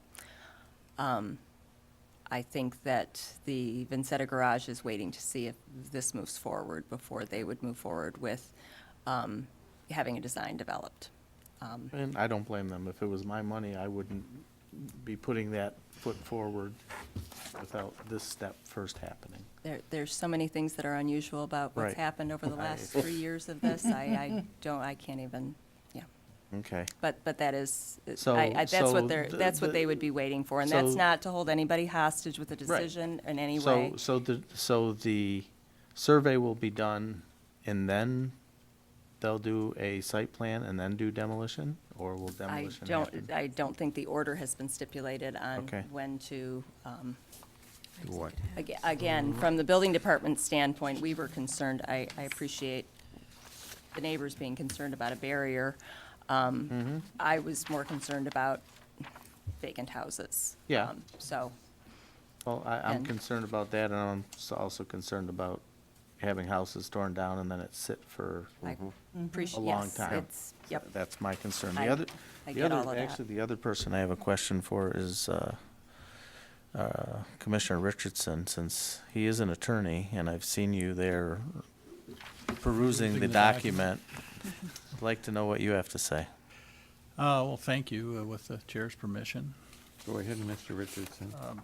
Well, first of all, Ms. Vanson, the collaboration agreement, which was signed 4/4/16 by Lugo, the T-Mobile owner of Vincetta Garage Holding Company in the city, is that agreement a matter of public record? Can the public access that Yeah, agreement and read we've it? already had folks Okay. for it under FOIA, and it's part of the packet. They can all come and look at it. Okay, and then I'm looking at paragraph 7 of that agreement. And I don't want to read the entire paragraph, but in pertinent part, like many attorneys like to put it, it says that Vincetta shall, as soon as reasonably possible after the land combination division, reconfiguration, and rezoning are approved, all of which the steps are stipulated in prior paragraphs, file for site plan approval for its parking and related improvements. After receiving site plan approval from the city, Vincetta will obtain any necessary permits and commence and diligently proceed cooperatively with or separately from Lugo, T-Mobile, to construct parking and related improvements on its respective portions of the reconfigured Eaton parcels. I understand, Ms. Vanson, you participated in a portion of the negotiations of this agreement. Is it your understanding that Vincetta should move as quickly as commercially and reasonably possible after the city approves its part to get the parking lot constructed? I was not in the negotiations with the attorneys. That was something our city attorney did, but I would interpret it that yes, the intent is they need to move it along.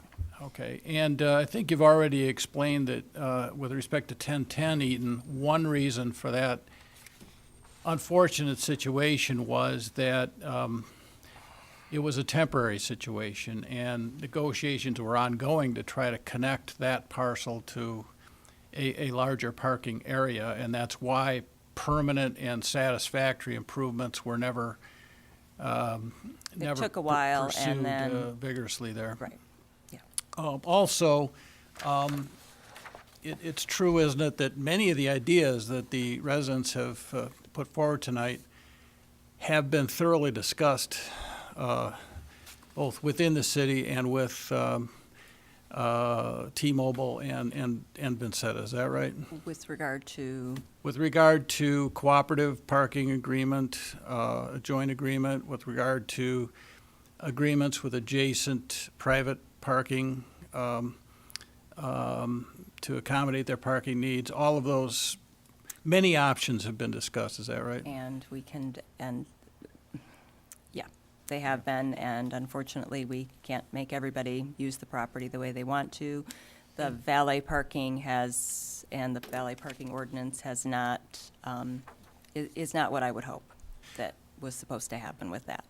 And really, when you boil it down, isn't it the case that as long as a business has the requisite minimum number of parking spaces, whether it's adjacent to their business or through an agreement, contractual agreement with some other property owner, as long as they have that minimum number of spaces, that's about all the city can force the At this point, yes, that's what our ordinance says. Yeah. ordinance or the owner to do.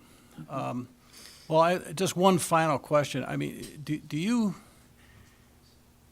feel, and if you know, does public safety feel that the constant traffic on the side streets and the parking on the side streets, Eaton and Columbia, is that a situation that the city wants to continue? I can't speak for public safety with regard to, the issues with the valet and their discussions with the valet, and I know I've had conversations with regard to the lots being signed, no parking, and that was not my understanding of what was supposed to happen. Okay.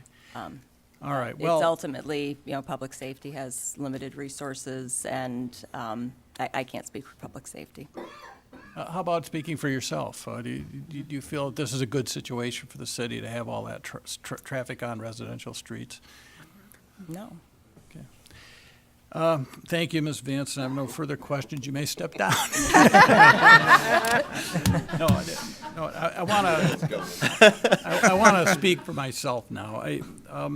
I don't, as a commissioner, I don't feel it's a good situation to have constant traffic on Eaton and on Columbia and Oxford, I'm sorry, and the what's the street that runs parallel? Stanford Street. I think we need to seriously consider any sensible proposals that come before us to alleviate that situation. And we're not in an ideal situation. We can't just tell these property owners what to do. We can't dictate to them. anything more than what they're required to do under the ordinance. So while I agree with many of the comments that there's a lot of parking at various points along Woodward, and I agree that this is not an ideal situation, I think we're looking at a proposal which is a better situation. It would create a better situation than what we have now. I also sympathize very much with the owners that live directly across the street. However, if you look at the map of the area, you'll notice there's parking to the north, there's a commercial strip to the east, there's a multifamily covering part of the south facing portion of these lots. The leveling of these houses will have an impact on some of the homeowners. Absolutely it will. Having empty houses there, they're just going to sit and rot and not do anything, also impacts those homeowners. We as a planning commission have a lot of control over the design of the new parking lot. We can do what we can, I think, to make it a, if not wonderful situation, at least an acceptable area for parking. At this, I'm going to listen to other discussion, but I think I'm leaning toward a yes vote on this. Okay. Is there any other discussion on this? I have Ms. a Pop? comment. I was appalled at the pictures of the temporary walls. That is disgusting. That being said, I live right next door. I share one of the walls with North Point, and it's cinder block topped with brick, and it's high, and it's solid, and I have no interference with light from any cars. And Vincetta Girl is not using that lot. And if they do, they use it sparingly and not very much. Amy, can we, when we see a site plan, can they put the same kind of walls around these parking lots? This is, you can dictate, you know. Yes, the- we can the dictate. s- They developed the site plan that was approved. Because that stuff would make me furious. That was what was approved by the planning commission. Yeah. But we knew it was temporary. Yeah. We knew it was only going to be temporary. I had no idea that's what. We knew it was going to be temporary at the time. Well, because- temporary is weeks, not years. Right. In my book.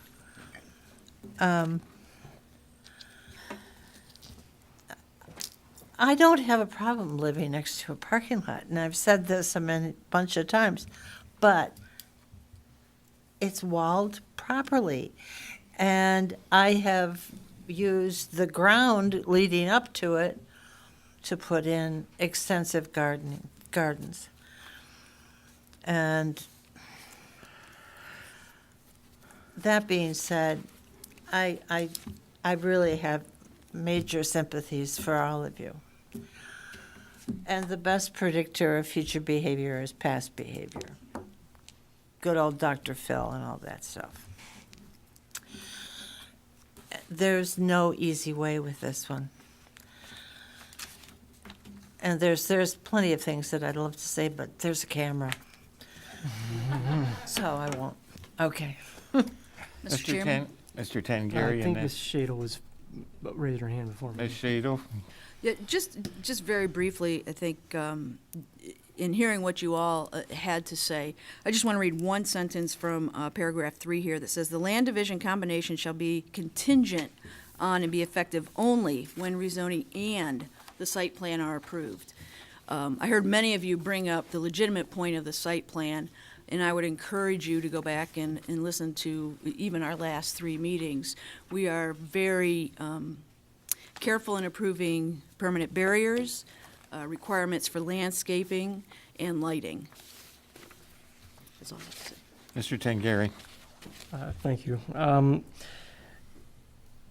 Commissioner Richardson read the portion of paragraph 7 that applies to Vincetta, which of course opens with Vincetta shall, which is of course an assurance that something will happen. The second portion of that paragraph that applies to Lugo opens, it is anticipated that Lugo will proceed to develop and construct the parking lot on its parcel at a later date as determined by Lugo. And I'm trying to reconcile how all this happens under that framework, because I see Vincetta with an obligation to do something, and I see Lugo anticipated to do something. And I would agree. I think the fact that the shall is not coupled with Lugo is a little concerning to me. But Lugo doesn't front on. Right. Doesn't front on Eden. On Eden. That piece So of we're, property will not. so we're looking at the split. East-west. We're looking at a split where the line goes east-west and Lugo's north. Lugo is north. Yes. Here's the Lugo, and then Right. I'll get this. That's right. That is correct. And then this will be Okay. Vincetta. Because it concerned me if there was going to be any frontage of the Lugo property on Eaton, that there's No, no there's not. shall No. in this agreement. No, Last meeting where we described it. no. Ms. Pop? I'm just concerned with that split between the two. Is there gonna be a grudge fence down the middle of it? Because I live with a grudge fence in the back behind my shop and have for 13 years. I think a fence would probably be a good idea, because I'm guessing Yep. maybe We're gonna there wall might off the be parking parking. lots. Yeah, They might end up parking on Lugo's property. yeah, Yeah, There's no way to That's not stop going it. to be if- improved. yep. yep. There'll be something there. Maybe there'll be shrubbery, who knows? I The don't know. issue was that, T-Mobile doesn't need the parking, and it's sitting on this Yep. property that's sitting in the middle of, a lot that's underutilized and a house. And so how do you make that happen? And Lugo doesn't need the parking, doesn't Doesn't want to wanna bear the spend the cost. money to No, do it. even though it would be much less expensive if they all did it in concert and they all did the concrete and the drainage at the same time. Make a lot of sense. It would also be A lot of money. by far the most efficient arrangement to have a coordinated effort to It design the would, parking lot. but- Can't force them. But No, but people it do does it. make the T-Mobile Smack 'em. property a much more marketable property in the future. it does. Yes, So it This all raises came its up value a dramatically year or for a more two, higher we talked about value this business. to no end in front of 20 different TV stations. Yeah. And all that other stuff. So that all came up, and, Yep. and I'm happy to see that there's at least a step forward. I want to ask a question to the members who have been on this planning commission longer than I have. There aren't many of them. I've been off and on. a Was couple anybody here when Charter 1 Oh, no. applied? no. Does anybody know, because that property protrudes extremely far into what was probably residential. Create some bizarre remainders too. Yeah, it does. No, I And I'm wasn't looking there. at this satellite I know, photo. No, it was, Keep this relevant. I understand that. Yeah. I'm just asking for comparison Apartment building to approve. no. okay, just for a little. Because there are Came situations. before my time. Ooh, Yeah, before mine too. no further comments, no. Okay. Yeah.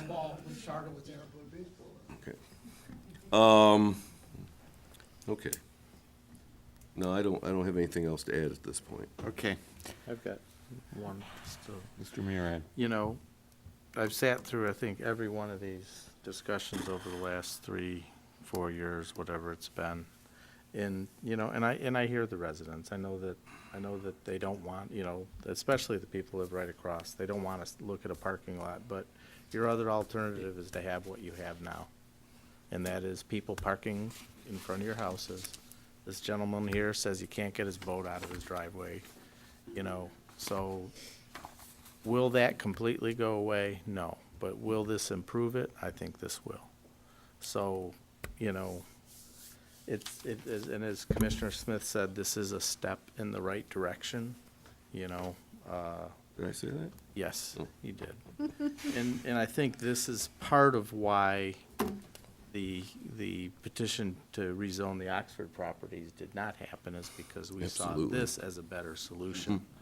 So, We were looking for a better solution. yeah, we were looking for a better solution. That's the reason why we didn't. And so my hope is that, you know, this moves forward, and we will do our due diligence to make sure that we listen to you people tonight and are going to make sure that they build the reconfigured parking lot the way we want it built, so. Mr. Chairman? Mr. Martin Smith? Having also sat through this for several years, you know, we have an impossible situation here. Yep. You know, we want to get parking off the street, and we all want that. But we don't want to provide a parking lot. So what do we do? Can't do that. And I guess, you know, I've been really torn on this over the years, and there's been excellent comments here that have really made it even more difficult. Oh, yeah. But in the eyes of our master plan, which was what Mr. Morel spoke to earlier, if there is a tiebreaker, that's the tiebreaker. I don't know how else to put it, but you know, this is, as always, and I say this every time, rezoning is the toughest thing we do by far. And I've been doing this only for 16 years, and some of you have been here longer. And I've been doing it on the other side for 33 years. Yeah. Maybe some of you have been doing it longer. I don't know. It's always the toughest thing. I don't care what side of the microphone you're on. But again, the master plan is the tiebreaker to me. That's all I have. All right. Does somebody want to make a motion?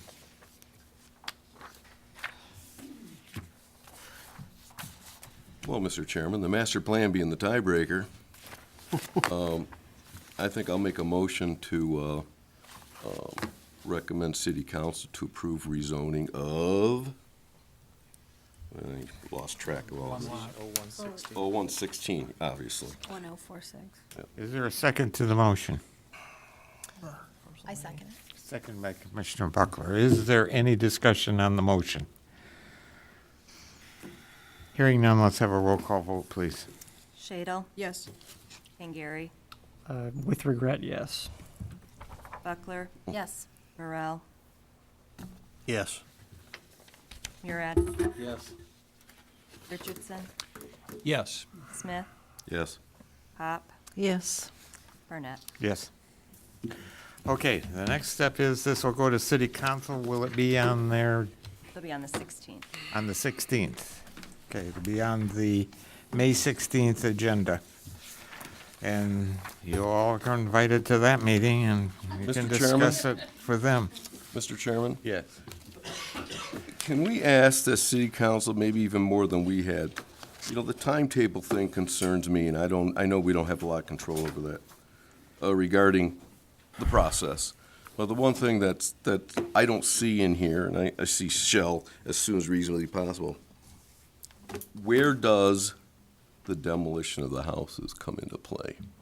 And there's a lot of concerns here, including me, that boom, something happens, boom, they get knocked down, and I don't think it'll happen until after city council does what makes their step. She can control it in the building permit process, can't you? Don't you have to issue a permit does the for it? city?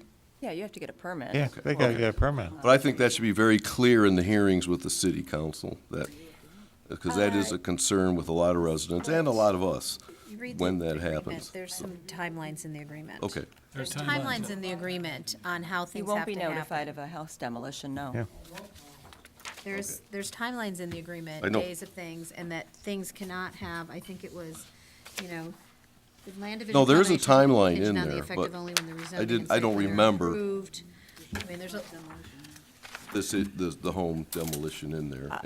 I'll let the city attorney I'm just, know. yeah, and maybe in the light of the city council hearings, if that comes up, if it is an issue. Knock 'em down, don't leave them Thank you. there, 'cause they're gonna come knock them down to do the site grading for the site plan. Too expensive to come do it. Once you mow, you mow. Okay. I have a question. I want to thank all the residents. I want to take Absolutely. the moment. Absolutely. I want to thank all of you for coming here. You all made very, very good arguments. Come every And month. Every one of you, so I'm impressed with you. Pardon? When will we find out about the plans and how they're gonna do it? Well, that's down the road a ways. We don't know the answer to that one yet. Keep your eye on the planning I commission have a agenda. Yep, because it'll be Mr. Chair, before I us. have a question about that, quickly. Mr. Richardson.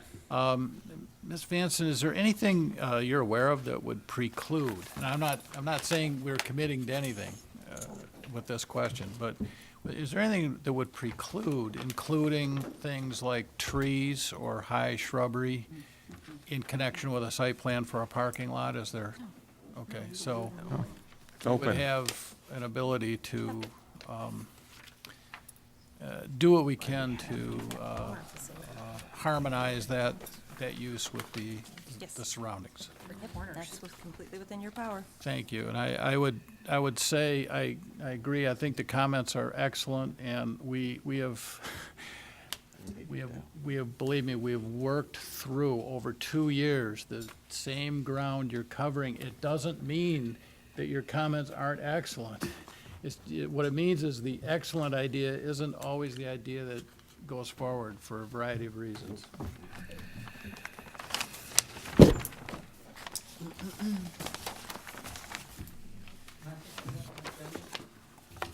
I put something up on the agenda?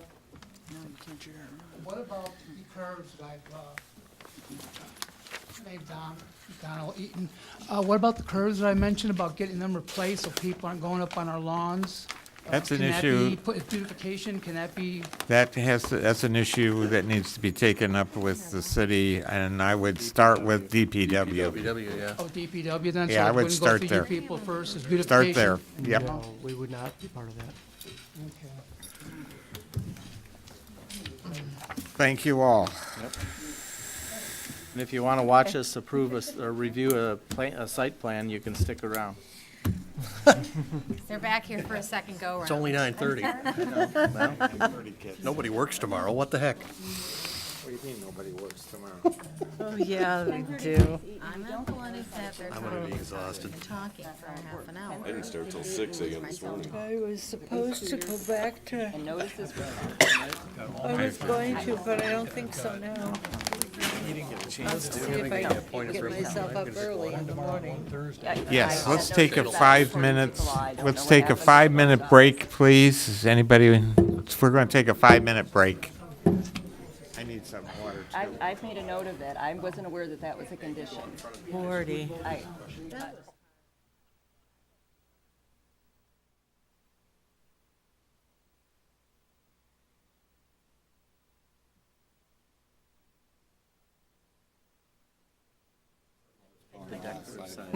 Yeah, they know where it's at, so, yeah. Yeah, they know. I gotta be at work at 7 tomorrow. Gotta be to work at 8:30, I gotta be up at 5:15, so. I do too, you know, they make my breakfast exactly what I want, although they got rid of the Usually up turkey before 6. sausage, as long as it's better than that. 10 to 6, usually about the earliest I think we'll pass over liaison too. I stayed in one, and that's where we rented through in Lisbon. Between that and Uber, I don't know Do how I have everybody here? I wanna get going. Seriously. You can do that. Like the Airbnb, like I booked it with her within a minute. I had a text from her. I know. No, she's like, Marty. I love Marty Smith. Well, what one is, what is it? No, I was doing And she said, I'll get one. And then we got there and she's texting, she's like, let me know. She's like, let me know. Now that's the way I feel. Susan and I have Uverse, she We're can't there, even she's watch like, me on I'll be TV. there. She meets us there, shows us everything. I have you verse too, He's and like, she we don't get, Yeah. I don't know why. That fence. This is, She back. She set up our cabs for her, which we didn't use. Every morning, turns out Uber runs everything. oh, it was they've got bushes and Those are mismarked, aren't they? immediately give a rating. Wow. And then, you know, the same with the Uber. But the money's nice, 'cause you're never like, Mismarked, I think this is 7, that's normal. you know, you're never like having to do the credit card when you're there. Am I wrong? You're right. The fencing You're right there. all around West You want to? That's great. is the same. No, you can height. jump. Oh, no, go ahead, you discover it. I think- Roughly, yeah. I think you should. Similar. That's Full bath. that's what I wanted. Full, you know, kitchen, little dining kitchen, $57 a day. Like right on the edge, in a residential neighborhood, right on the edge of Marty the go? tourist area, you know, less than 10 minutes into the tourist area. Right on a bus route, right by the funicular. Beautiful restaurants on the street, elevator downstairs for the cafe and pastries, the bodega, everything you need. I can't believe how much they pack into like 10 by 10. Everything you possibly need is in that store. That's awesome. All right, let's go. Alrighty. I'm not opening mine up because I'm going to look, because I already opened them up and I can't get them back open. Have you signed the thing? These are signed, because they were not last time. Yeah, they were not signed. What's that? Rezoning that. Yeah, no, it still is. No. You know, like I said, Oh, got the colors. you got a bad situation, this is gonna make it a little bit better. It's only Sign. gonna make it better with the new Samples. parking lot if we That's for that. manage to And I make it guarantee you this too. That doesn't and look put green. their damn, Money, she doesn't look bluish. So it's gonna come at a future date after this is all done. Spaceballs. We'll try to do those. yes, you will. It's a great movie. Yeah. Isn't that what they We watched reviewed that a couple weeks ago. Well, we wanna It go was on 5 HBO. years instead of 3. You're making an entrance. Nothing will satisfy, Oh, he's got a pointer. if his mouth, closing up and moving, which we can't do. Can't go back to. Let me call the Berkeley City Planning Commission back to order for making of this meeting. Item number 4, Ms. Hanson. Site plan review SP 0116, John Marusich for William Winter regarding lots 13 through 15 of the Thomas Park subdivision. Number 25, 18301-031, east side of Greenfield between Oxford and Catalpa is requesting site plan approval for the development of a 12-unit apartment building. The applicant was before you last month and postponed to address a number of issues. I did notice in the world of cut and paste that the engineering, because the applicant provided us with new plans, I did not have time to send it to the engineer. I knew we wouldn't get a letter back within the short time frame, so it says that I sent it and that there's a letter in your packet, but there's not, because I didn't. Any condition of approval should be conditioned upon engineering approval. Okay. All right. Okay.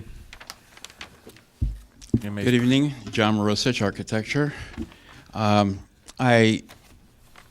Again, let's do a brief introduction of the project. It's a 12-unit development, 3 stories, 25 parking cars, 24 of them per code and 1 handicap. The units are approximately 800 square feet gross, about 750, 60, depending upon the level of floor net. A part of yesterday or last meeting's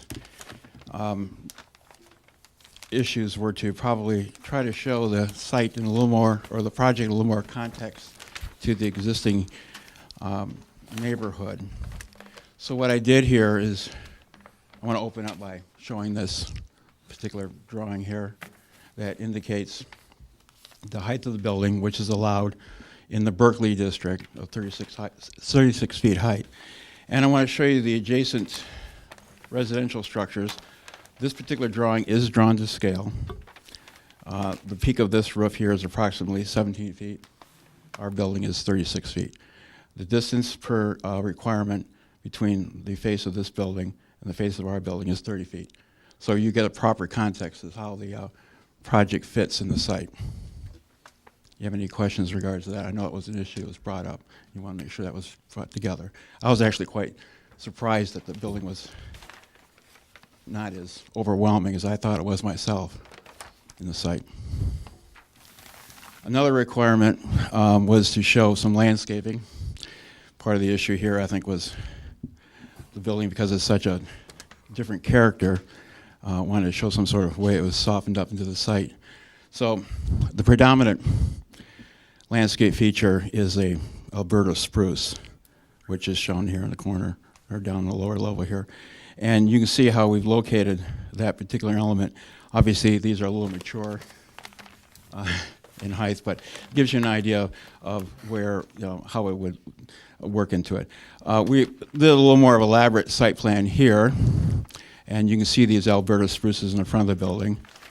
In lieu of a screen fence, we demonstrated how we're going to be loading Alberta spruces along the side of the building, which we feel is going to be a softer edge of the building to the adjacent site. And you can see the location, predominantly these Alberta spruces also located in the rear and in the side. What we also did is take consideration the use of natural Michigan grasses, which has become a predominant feature in landscaping now in Michigan in particular. So what we have here, I can't, these are fountain grasses. This is a dwarf fountain grass, also lovingly known as bunny grass. And this is a mature fountain grass. These grow 3 to 5 feet, and this is a smaller version. These particular elements are going to be located in the front in conjunction with the Alberta spruce. And then we located strategically a couple of these burning bushes in front as well. And all they do is just soften up the landscaping along the perimeter. In the rear of the building, mostly for the sake of the tenants, we're putting in a random plantings of these other particular Chinese. It's my signature now, Chinese love grass. Okay. I would try to pick a significant different a grass for each particular site. And a couple of these other low-lying grasses, as you see here, are going to be located predominantly in the back. So what we do is hope that this gives you an idea of what we're intending to do as far as landscaping. All the other exposed landscape areas will be sodded. All of the areas will be irrigated as well. We located a monument sign on the site here, adjacent to the drive and our entry sidewalk. Another project that was done in Berkley, further north. Yeah, 3270, right near 12 Mile. This particular type of sign is the one we're going to be using.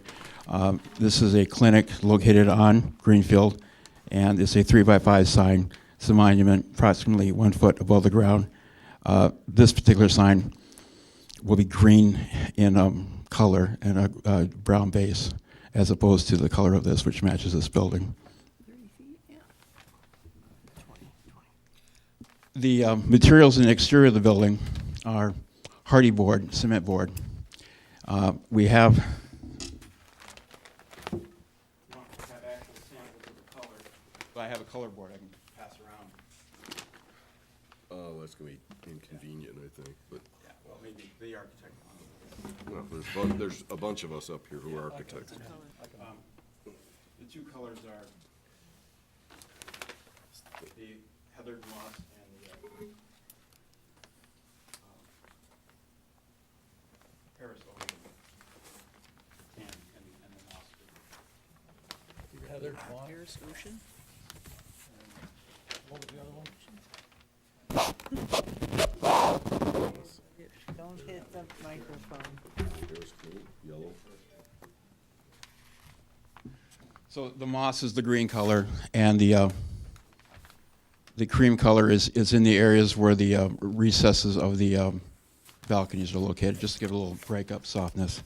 Again, the project is called Green Park, so we're trying to emulate in color and character the green forest look. The brick is a brown brick. We're going to be using an oversized jumbo brick. This is a red brick. We're going to get a special color that matches the brown. So just shows you the size and character of the jumbo brick. And, stock color is a red brick. This will be the brick that will be used for the screen wall in the rear, as well as the trash receptacle screen, as well as a small screen feature we've added along the sidewalk here to block the headlights coming into the first floor units.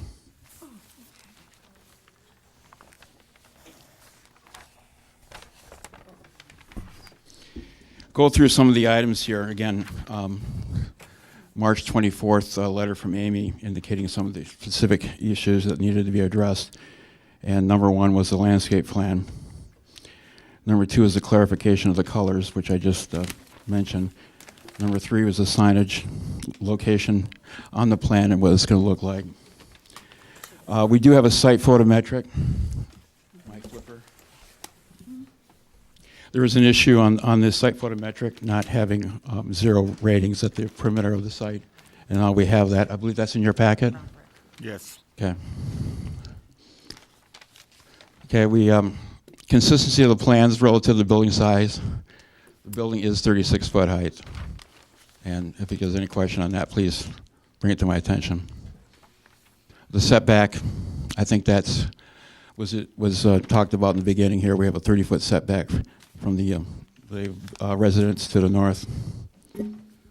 We have a detail of dumpster enclosure, which is in your packet. Again, it's the jumbo brick, steel post, and wood gates. We tried to address the issue of the site drainage, make it a little more clear as you take note on your site plan. There's a striped area to the north, which indicates very specifically the area where the snow will be pushed to. Hopefully that'll help to give a little more security to that answer.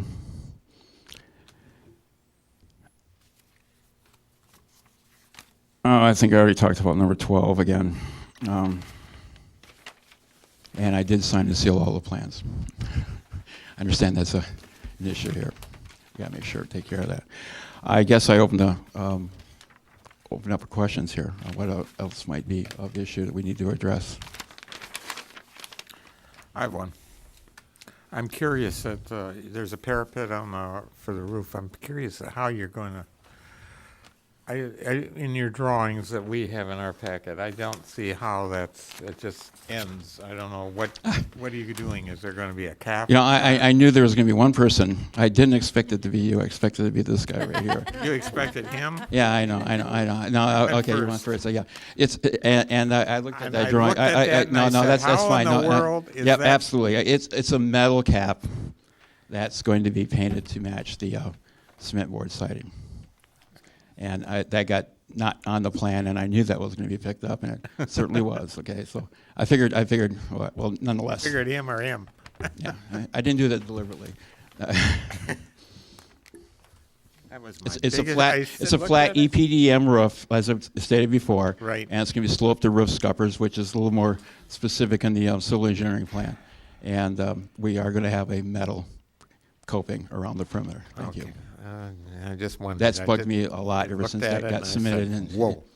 Yeah. Could you bring this drawing with? Yeah. Could you bring this up here a little bit? I'd like to see that. Close. Yeah.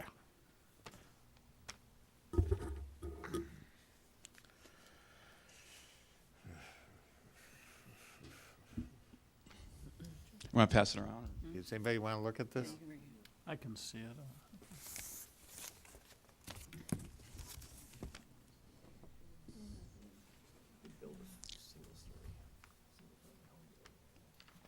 Any other questions while we're going around here? I have a quick Mr. Richardson, go ahead. With the landscaping plan that you've provided,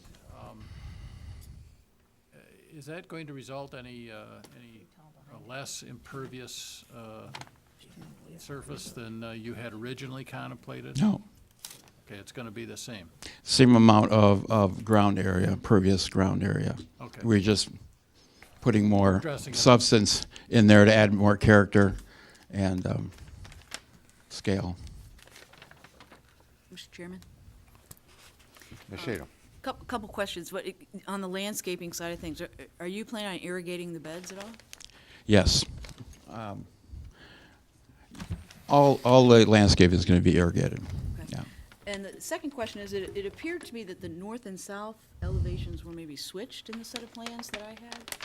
Is that, am I reading that properly?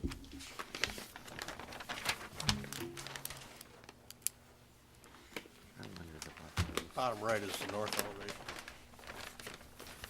Very astute observation. The north and south plans are We live switched. here. Yeah.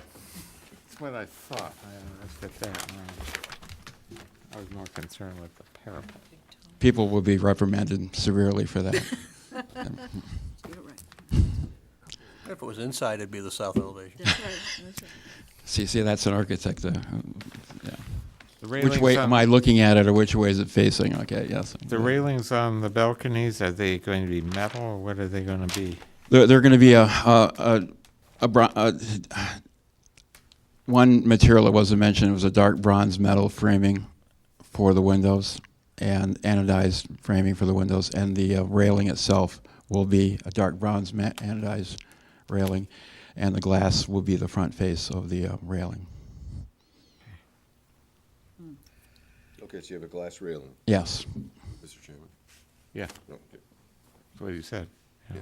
There's a couple lines missing on my elevations, vertical lines of the breaks. You know, because these balconies break into the building and Sure. there's vertical lines missing. I understand, I guess, what it looks like.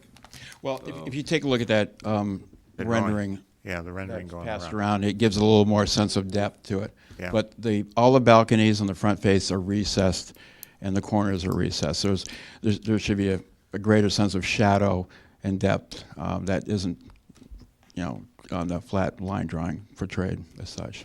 What are the what are the balconies constructed of? The floor Mm-hmm. actually hasn't been determined yet. Okay. The first floor will be poured concrete, but the balcony itself up above, it's an exterior balcony. I might have. I just used recently tile pavers or concrete pavers on a flat surface, but this isn't really large enough for something such as that. There'll be a metal pan. There'll be recessed below, and there'll be a drainage to it. Are they cantilevered out of the building, or is there gonna be posts on the corners? Right now, they're shown as cantilever. The owner would prefer to have it not cantilevered, but posts in the corners. But we're still in design debate on that one. Okay. And we'll see who wins.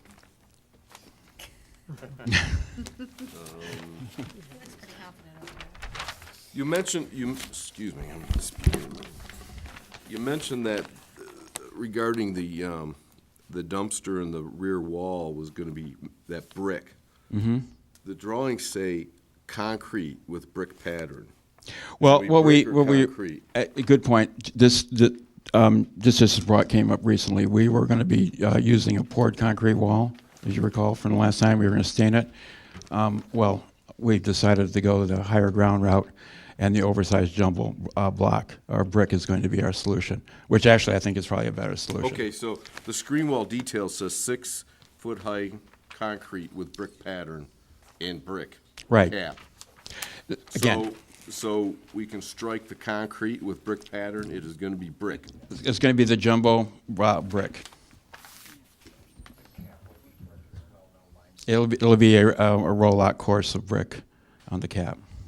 You might wanna reconsider that in Michigan, but that's up to you. Again, that's another design feature that needs to be discussed with the owner. Just saying. We may have a precast concrete cap on it, but nonetheless, your point's well taken, okay? It's just that, But it is a brick screen wall, 8 inches thick. there you go, yes, absolutely. And that's since we submitted the drawings, we made that decision, which I think is a better decision. Yeah. Absolutely. Take note, the better solution, okay?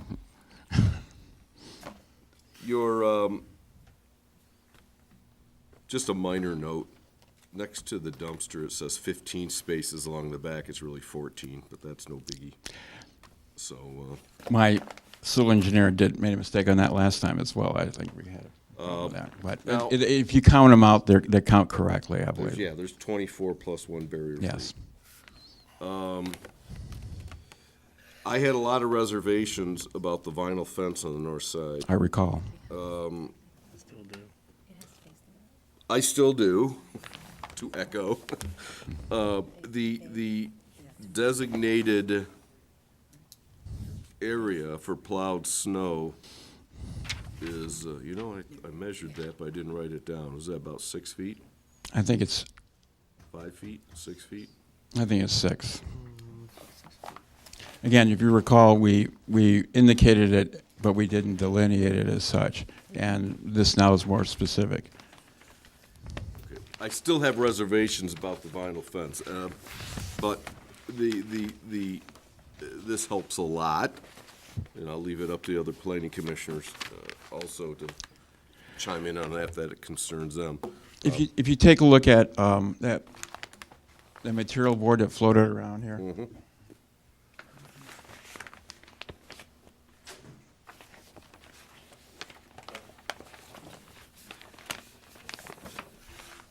Client has used this in another location, when similar to the case where there's a property that they own in Birmingham, and I recognize it. Okay, I just have reservations about that.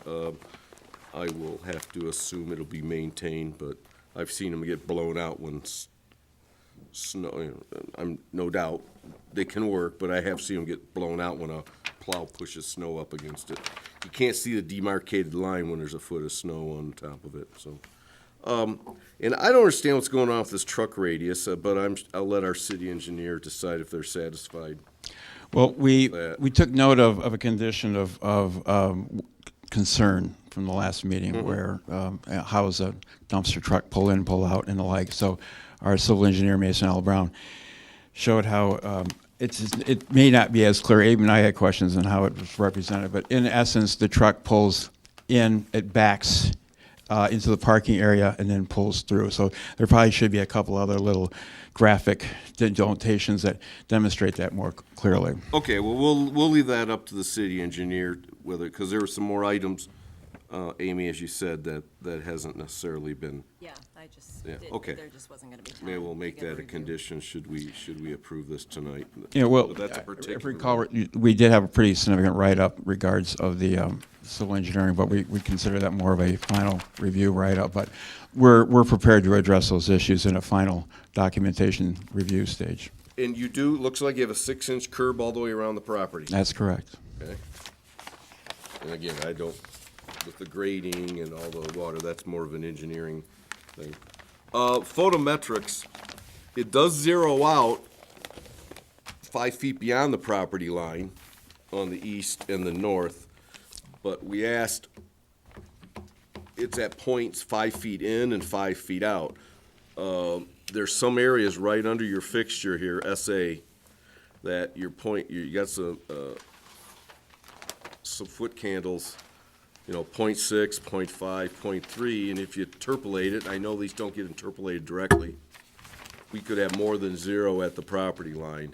And the request was to show the photometrics at the property line. But you can see how the property line kind of splits the difference here. It's not a lot, but our ordinance is what our ordinance is. I would maybe ask that you provide that and staff can look at it. You don't have to come back to us for that. It's not a lot, like I said, but it is supposed to be 0 at that point. And it's not at that, it's not measured at that point. And you do have neighbors to respect, so.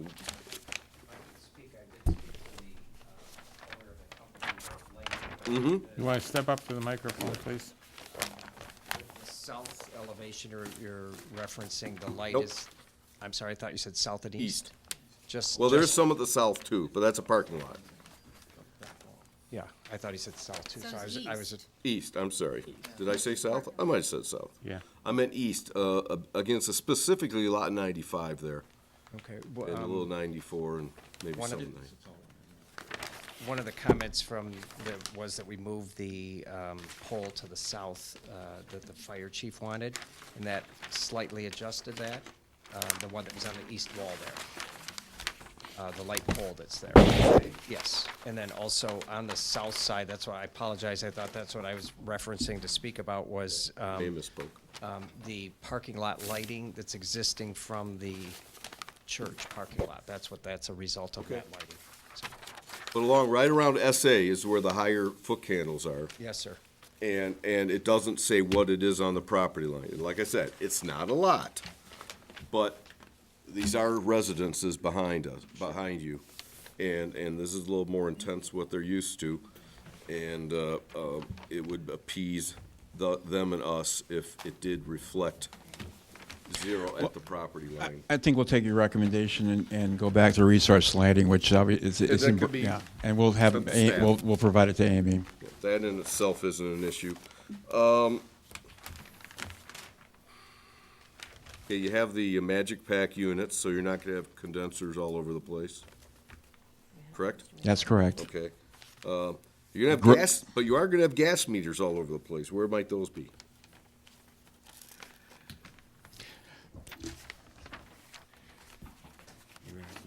One of two locations, either behind the screening here on this side, or on the side over here. Okay. That was an issue that Consumers Power would have to address from a Okay, just asking. But that's where we were going to suggest that they put them, behind the landscape screenings. The priority would be landscape screening onto the north. A lot of times that isn't considered on multi-floor developments, and all of a sudden there's this giant tree of big ugly gas meters. I'd rather not see them on the north side because that's your neighbor.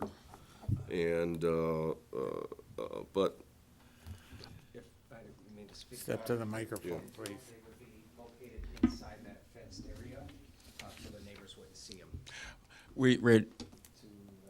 Okay, but they wouldn't be on the wall, though. That's what he's saying. You're probably going to mount the gas meters on the wall of the building. 6 foot fence would obscure them. Plus your fences. But But the our fence fences, stops at the back our corner. fence stops at the property corner. See, that's the the back problem. corner of the building. Now, Yeah. We're gonna bring it all the way forward. Yeah. See, we don't want to bring it forward. We wanted to provide a landscape screen as opposed to a white fence screen. that's much better, the landscape screen. Yeah. But if you want to put them there, bring the fence down to screen them, landscape. Just, the whole point was and I don't know if that neighbor is here tonight, I don't recall, but they had some concerns, and let's respect their concerns. These gas meters, they're big and ugly, but they can be located in a project this small in different locations, so we'd rather not see them on the north side. Okay, well then, I think what we'll do here, again, we can make an administrative note to provide sufficient screening. That whenever we determine where they're going to be located and how much wall space we're going to take, we'll screen them with the Alberta spruces. Right, okay. Just keep them off the north if you can. I think that's, I kind of hopped, skipped, and jumped you around here. So there are some DPW comments that haven't been satisfied, and we don't know about the city engineer yet, but that's all could be a condition, so. Okay, no, I don't think I have anything else, Mr. Chairman. Okay. Mr. Morrell, you got anything? Yeah, it's a minor point. The windows on the third floor of the east elevation don't match the floor plan. I'm sure you'll straighten it out. They're gonna come out. I'm sure I am going to straighten it out because I made him. I made him. Maintain the symmetry. I made him jog, and then now we're in debate about whether we're going to have him jog. So you're probably right. They're probably going to be, let's say, straightened out. These elevations are deceiving because I don't think that this building could possibly be as flat as you draw it. And the reason why I say that is you're going to get brick. You got jumbos, 4x4x12s, and then you've got cement board siding. So my assumption is those are going to be mounted or clad to the same sheathing on that. So the brick is going to be at least 2 or 3 inches out from the siding. Or are you planning to fur out all the siding so that it's flush with the brick? I'm glad to see that the architects are pondering the same dilemma I have, okay? Because that is a dilemma. Okay, and the only real solution is to fur it out to make it so it is flush. But that's a part of the look. Yeah. Myself, I would prefer a little articulation, so don't get me wrong. But when I I know that's been brought up before. when I postulate it in my head, Mhm. I see opportunities where flashing is going to be required all around this building because of the differentiation of the face of the brick versus the face of the sheathing, or the face of the siding, if they're sheathed along a common plane in the back. And so I don't necessarily think that's bad, but again, there's a deceptiveness to this. If again, I don't think this building could possibly turn out as flat as you've got it. I mean, again, it just in my head, even the fact that you're going to have that coping is going to add some depth up there. Coping is going to match the color of the board. Now you're bringing up a condition of, let's say, design character. Okay. No, and I understand. No, but that's part of the whole. I mean, the very fact. I mean, not get into design theory here, discussion, but to the degree that the building is flat, is actually a desired, let's say, end result. Now, how do you detail that? Okay. It goes back to how did Corbu design, Villa Savoy or something like that. I mean, how do those particular elements of, of design character be articulated? I spent 20 years making designers' dreams come true. I feel your pain. See, but that's why when you articulated it, I felt the angst of myself. In a comment on the design, I think there's two other 12-pack apartments along Greenfield. And I think this one is better than either of the other two. I really do think this is a step in the right direction. You can argue what you want about the pluses and the minuses of it and the depth and stuff, but as I said before, this building is not trying to be a house, because guess what, folks? It's not a house. No matter how we might want it to be one in Berkeley, it's not. It's an apartment, and I think that that's fine. Let's see, I like the articulation.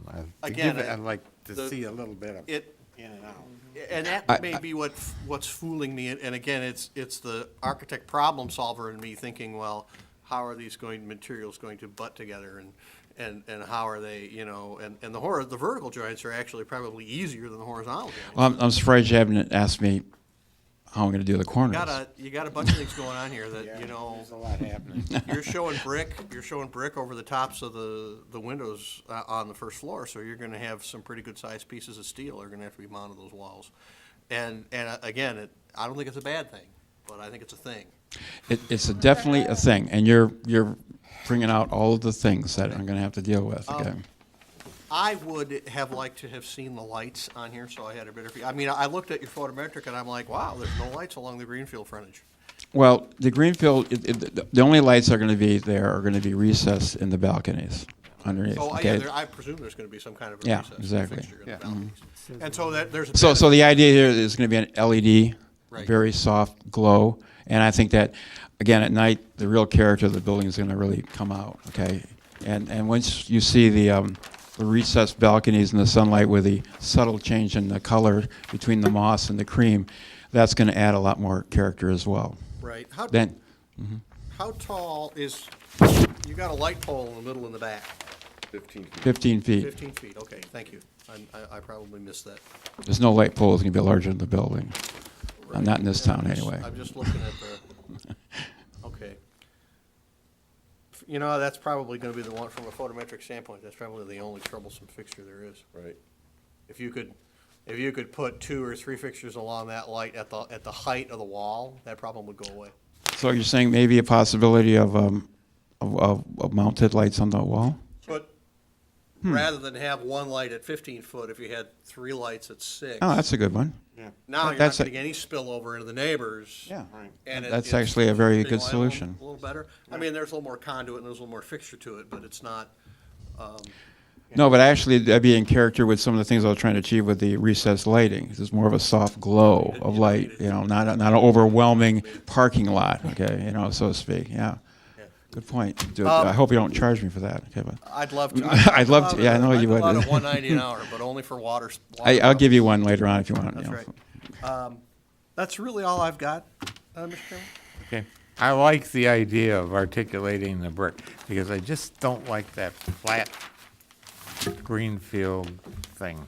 Well, you can pray all day long, and suddenly the owner decides that they'll go with the brick, and it's just amazing. You know, it's like a It's divine just, to order. me, if we could articulate the front, I would. I'm trying to get a little more bling to Greenfield, since it's a major entry point and Well, you people know, observe the city. So. I know I'm beating my own drum here, but I think once you see this thing go up, you will see some of the subtle but significant character that will make it something that will be slowed down for to drive by. How's that, huh? That's all I'm going to say. Mr. Chairman, the Greenfield facade is not flat at all. Right. As I mentioned, there's lines missing on Yeah, our I know drawings. there is. There's I understand. cutouts, 6 feet The deep and 8 balconies feet, and all yeah, that. so Yeah. you're gonna have huge shadow lines all along there is, Greenfield. but Okay. I I just getting the impression that, Yeah. it was The flat. drawings read very, very flat because Yeah. there's not a delineation. But I know there character. is Yeah. something, but I like the idea of articulating the Yeah, brick. I think that little small rendering or that when I packaged that site, I put a little more shadow in to give you a sense of how loud that might be, but. Okay. Anybody else? Yeah, I've got.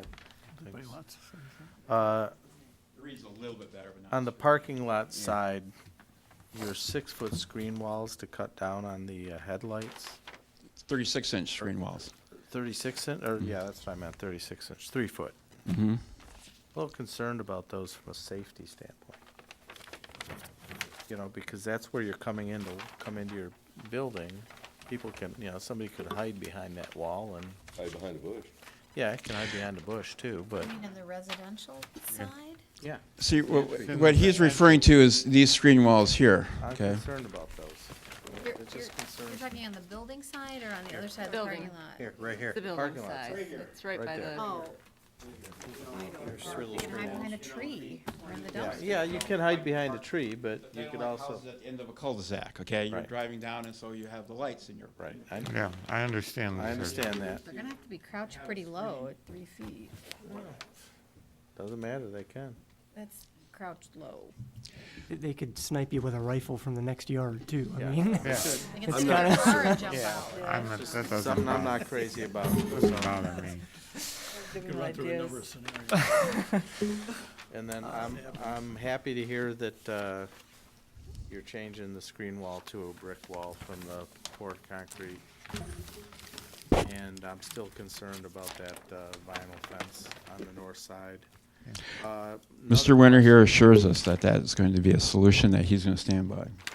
And Another question I had is, with that area left on the north side of the parking lot for snow removal, I'm kind of surprised that, for snow piling, surprised that you don't have a drain a little bit closer to that, but. the engineer was very specific with a very large boxed-in note that indicates that the slope is Yeah, the adequate. slope does look pretty good, but there'll be a lot of drainage from that area. I question it too, but at the same time, if he's the authority in that for us, and we did. Well, the drain right underneath it wouldn't make sense because it's frozen snow, so you want it to be able to melt and then drain, so. I think everything else that I thought of was covered. Let's see. Gary. Just one about landscaping.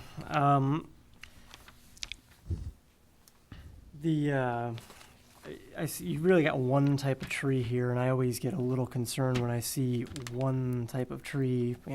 Species diversity can be kind of important from a, if we ever get an Alberta spruce borer. But do we not have any deciduous or canopy tree requirements for a site like this? Okay, I was just curious. I would have liked to see something deciduous or something canopy, but that's just my personal preference. I thought I'd throw that out What would there. you like to see?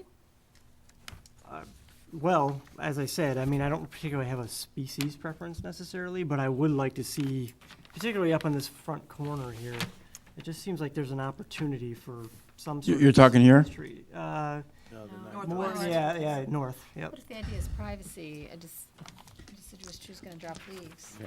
And you won't have the privacy. Sure. I'm thinking more about the general character of Berkeley and tree canopy. If I could make a comment that's Leaves. in regards to that, notice some people's, I'll call them oversights on deciduous trees, and the problem with them is they tend to grow more quick than the evergreens. And if you look on Coolidge, there's a newer Amber apartment complex across from Consumers Power where they specified specific deciduous trees, and now if you go look at them, it's basically, they're just like a jungle. And the problem with them is when they're foundation plants, what I would call those, they get closer like that, they tend to really become a mess, and you get leaves, like you said, into the patio areas, and that's usually what I was thinking. Alberta spruce are considered a specimen tree, and they're very slow growing, but very nice feel to them. So trying to do some nicer things that will give a good scale and still not get too big on Greenfield. Not to say that the neighbor to the north, when we get to that point, if he wanted to give his input and wanted something more specific that would give him better, certainly be wide open to that.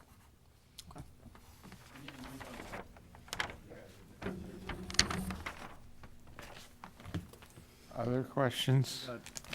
Mr. Richardson, Sorry, Mr. Chair. go for it. Nancy, and I noticed in your last package, when this first came up, you informed us that in that zoning district, the dwellings had to have front entrances fronting on Greenfield.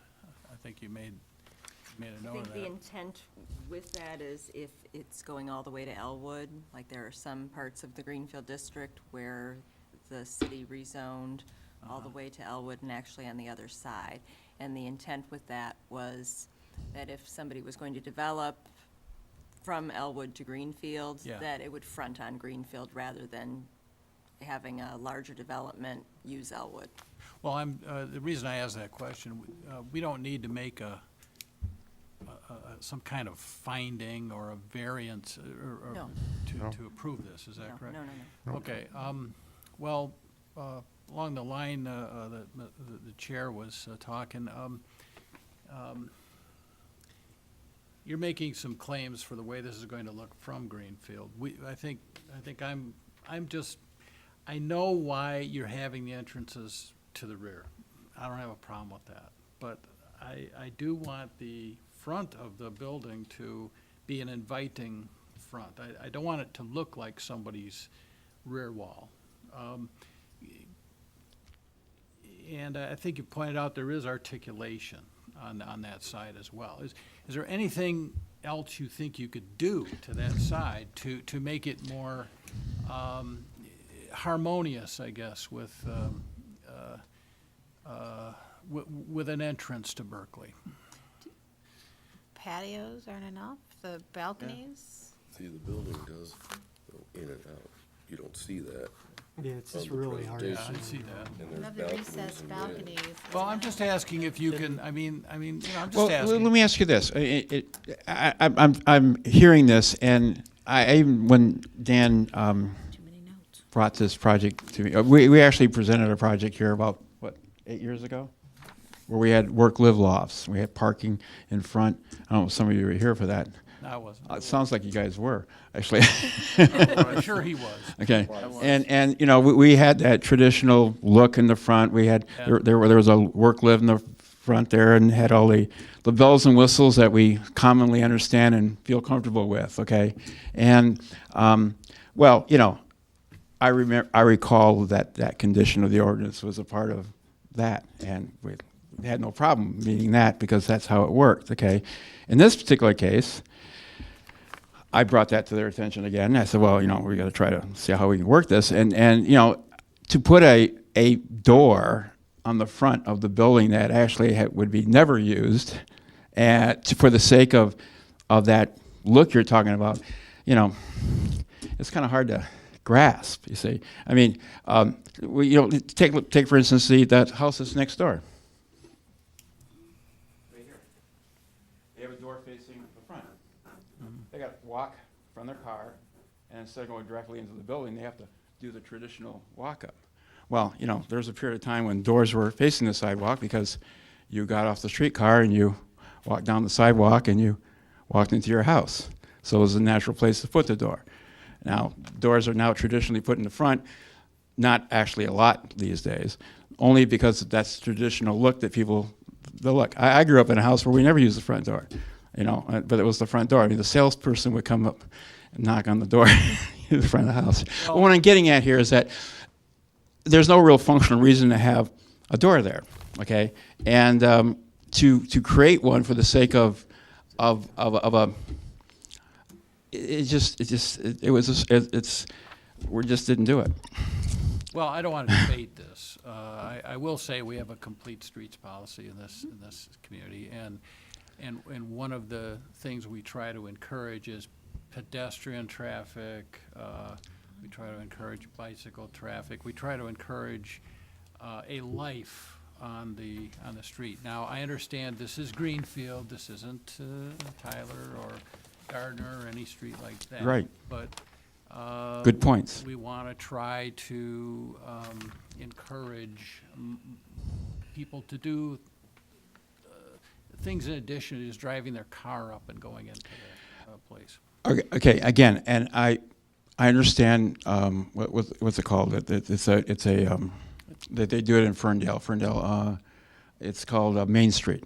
Okay, there's Main Street design principles, right. And consequently, those are scale, articulation, how it relates to the street. That's the issue here is that there's nothing in this design that precludes people from walking up and down the street, enjoying the street in a pleasant way. There's nothing that precludes bicycles or pedestrian traffic. So my door in the front isn't necessarily going to discourage or encourage that type of thing. See, that's what I'm getting at. Aside from the doors or anything else, yeah. I think you could do to make it look less like a backyard. I think he's done a lot. Yeah, to chime in, I mean, I think you get front porches all through the city, and you've got balconies, your, you've got your that, so I balconies think we here. cover it. That's kind of the front porch, I think essentially. Having been on this board when we created this Greenfield district, some of that idea was when the properties went into Elwood is we didn't want the drives coming in off of Elwood. Yeah. It was more of a traffic thing, and Not the front doors. it's not the front doors necessarily, but a traffic thing. And if I may, I think, it does say it's supposed to contain an entrance, and I think the idea with that is so it's not turning its back onto. No. And I don't know, I appreciate the fact that, yeah, this is, the parking lot's at the back, but I think conversely, we do require parking. They need to put in 25 parking spaces, and if we flipped it around, all that parking would be in the front, which is Right. how the live-work unit was, and I don't know that that was the most elegant solution either. I'm not actually asking that it be flipped around. I know, but I'm saying that the fact is that the front is the back. I mean, that is where Right. most people are going to come. And there's- And there's nothing, it's not that this is. As long as this is as the architect claims, something will stop traffic, people will look at it. Well, Again, I understand. Yeah, I really feel for your. It's a rear service entrance, I guess is my Yeah, point. I feel for your concern. At the same time, I think that if you got to look at what we are doing. Okay, and again, we located the drive to the south, which is a condition of conflict that to the north. We provided landscaping. Of course, you requested that. We were going to provide it anyway, but we requested and articulated as such. I feel having a parking lot from a building is one of the most abhorrent features of any development. And somehow, finding some way of getting rid of parking is more, to me, a foremost issue. So all things considered, and again, taking respectfully your comment, we've solved probably 4 out of the 5. And the 5 is the last tiger through the hoop, that I just, isn't there. But I guess, again, a further level of understanding that it isn't a stark, straight, flush front, okay? And that does have a lot of character from the point of view that you'll eventually see beyond what the drawings demonstrate will probably, be another level of, let's say, redemption to the fact. And it is a different scale of development on Greenfield. I mean, there's no other development on Greenfield, I think, of this scale. So it's kind of a precedent breaker in itself, you see. If there was, let's say, other developments such as this along Greenfield, then this would just blend into that character. I mean, the very fact that, make another point here to which we're creating a greater density, which in itself creates a greater sense of, a greater, let's say, movement of people. So our density factor contributes to the pedestrian scale. So I'll put that one I on think your the table. landscaping helps as well. I want to tell you I appreciate that. I think the Chinese blue arrows bush, I wish I could put more in the front, but we're keeping that for the residents, okay? That's all I had. Mr. Murad, Commissioner Richardson, if this were a traditional looking residential unit, you wouldn't have that much glass on Greenfield. And in a lot of residential units, the sides of the building facing the neighbors wouldn't have much windows, and these units do. So I applaud the Actually, that's a the good point, applicant too. on both of those points. There's more glass on that front facade, the Greenfield facing facade, than buildings that are in our downtown. yeah. Last comment I just wanted to make, we did take a lot of effort in that. The biggest reason for facing, and again with the balconies, in anywhere around, hard to find any kind of space where you do have something that people are looking out onto. This is probably the only space I can think of anywhere around, and I think that's what we're targeting toward the marketing of this property.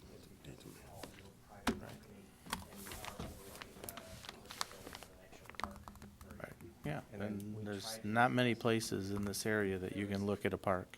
Yeah. Last thing I was gonna say is, we were trying to meet that, again, it didn't come up, but we did put the bike rack in the back. And, we do have a private sidewalk in addition to the drive, again, for the purpose of trying to show a welcoming to the property, both for pedestrian and bike. Well, I appreciate the thought you put into these. Sure, these no, I measures. appreciate it, thank you. Okay. Okay, would somebody like to make a motion? Again, Mr. Smith should make the motion. everybody looking at me. To point to Mr. Morel, but go ahead, I don't care. More comments. We can arm wrestle over it. Go ahead, Mr. Smith. I lost track of what, again, what number SP we're at. 0116. Make a motion to approve site plan SP 0116 with the following items. That the remaining DPW comments be satisfied, and the mysterious civil engineer comments be satisfied. Yep.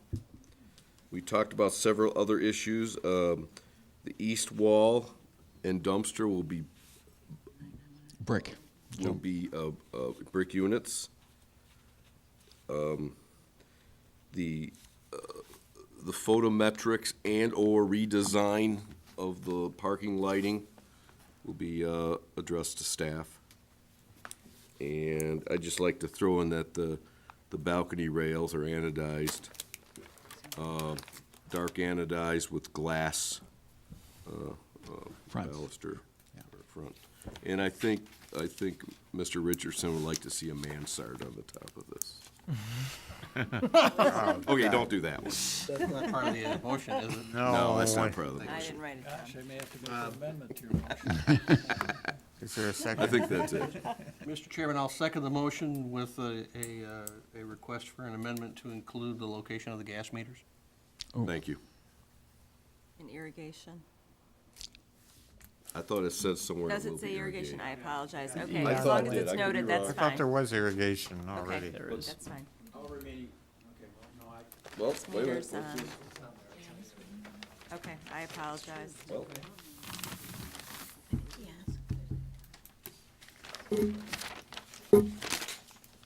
if it's on here, yeah, okay.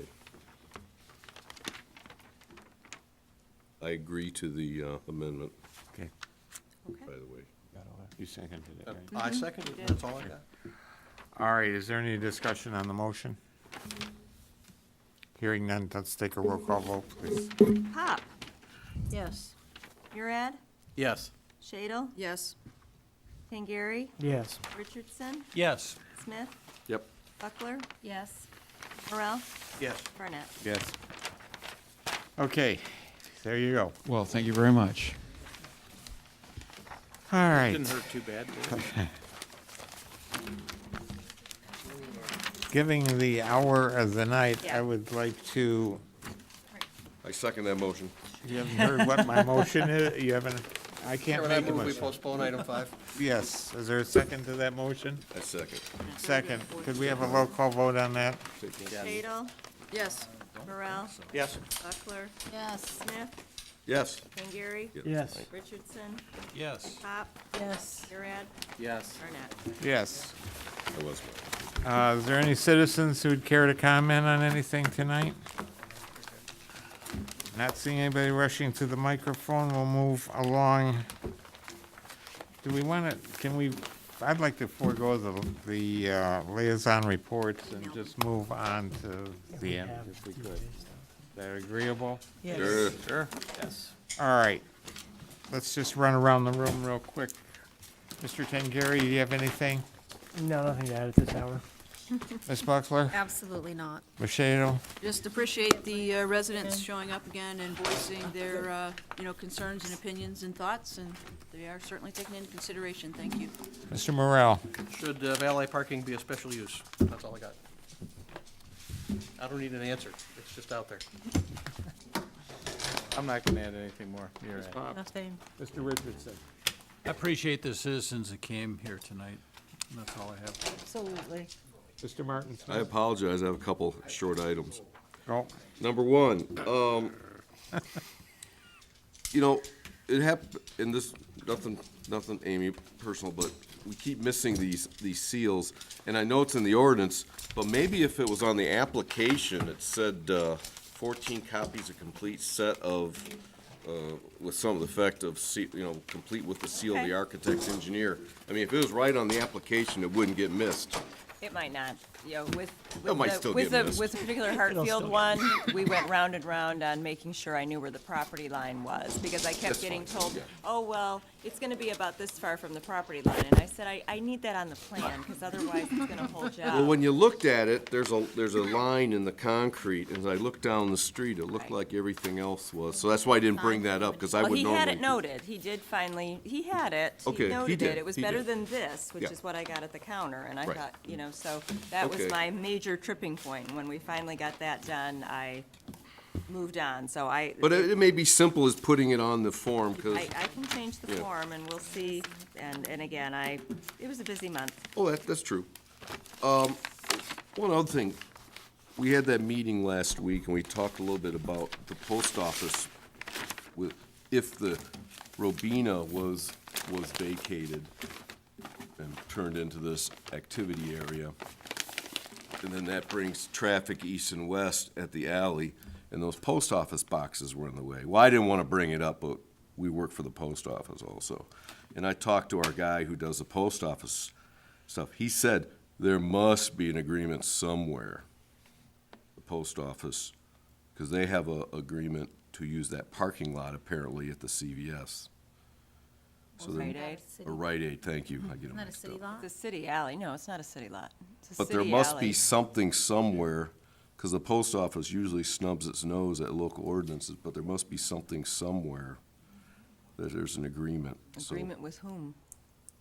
with the city to allow them for their mailboxes, their drop boxes on the alley. It may not exist anymore in city records, but we talked about some length. Because I'm just bringing this up, because we did talk about what do we do with those if this whole thing gets, so I'm just I bringing can let that the out. city clerk know, and perhaps she'll be able to research it. Maybe I can have our person research it also, Well, should if- it come to you that know, point. I- Should it come to that I point. think I recall somebody that used to work here telling me why it was established, but that beyond that, I would Okay. not be able to. I just wanted to bring that up. I have yeah. no idea if Okay. that's just, ugly rumor. Okay, sorry, Mr. Chairman, nothing else. Ms. Vanson, anything? I just wanted to make a note with regard to the joint meeting. I really appreciated your support. Thank you. Thank you. That's it. I don't have anything. I want to thank the citizens for their turnout tonight because they made some excellent comments. Absolutely. Yes. And gave us a lot of food for thought tonight. So they are to be commended for that. With that, I'm going to entertain a motion to adjourn. So moved. Second? Supported by, all those in favor? Aye. The meeting's over. Oh, my goodness. I think I turned into a pumpkin. I think so too. For site plan approval. For site plan approval, the audience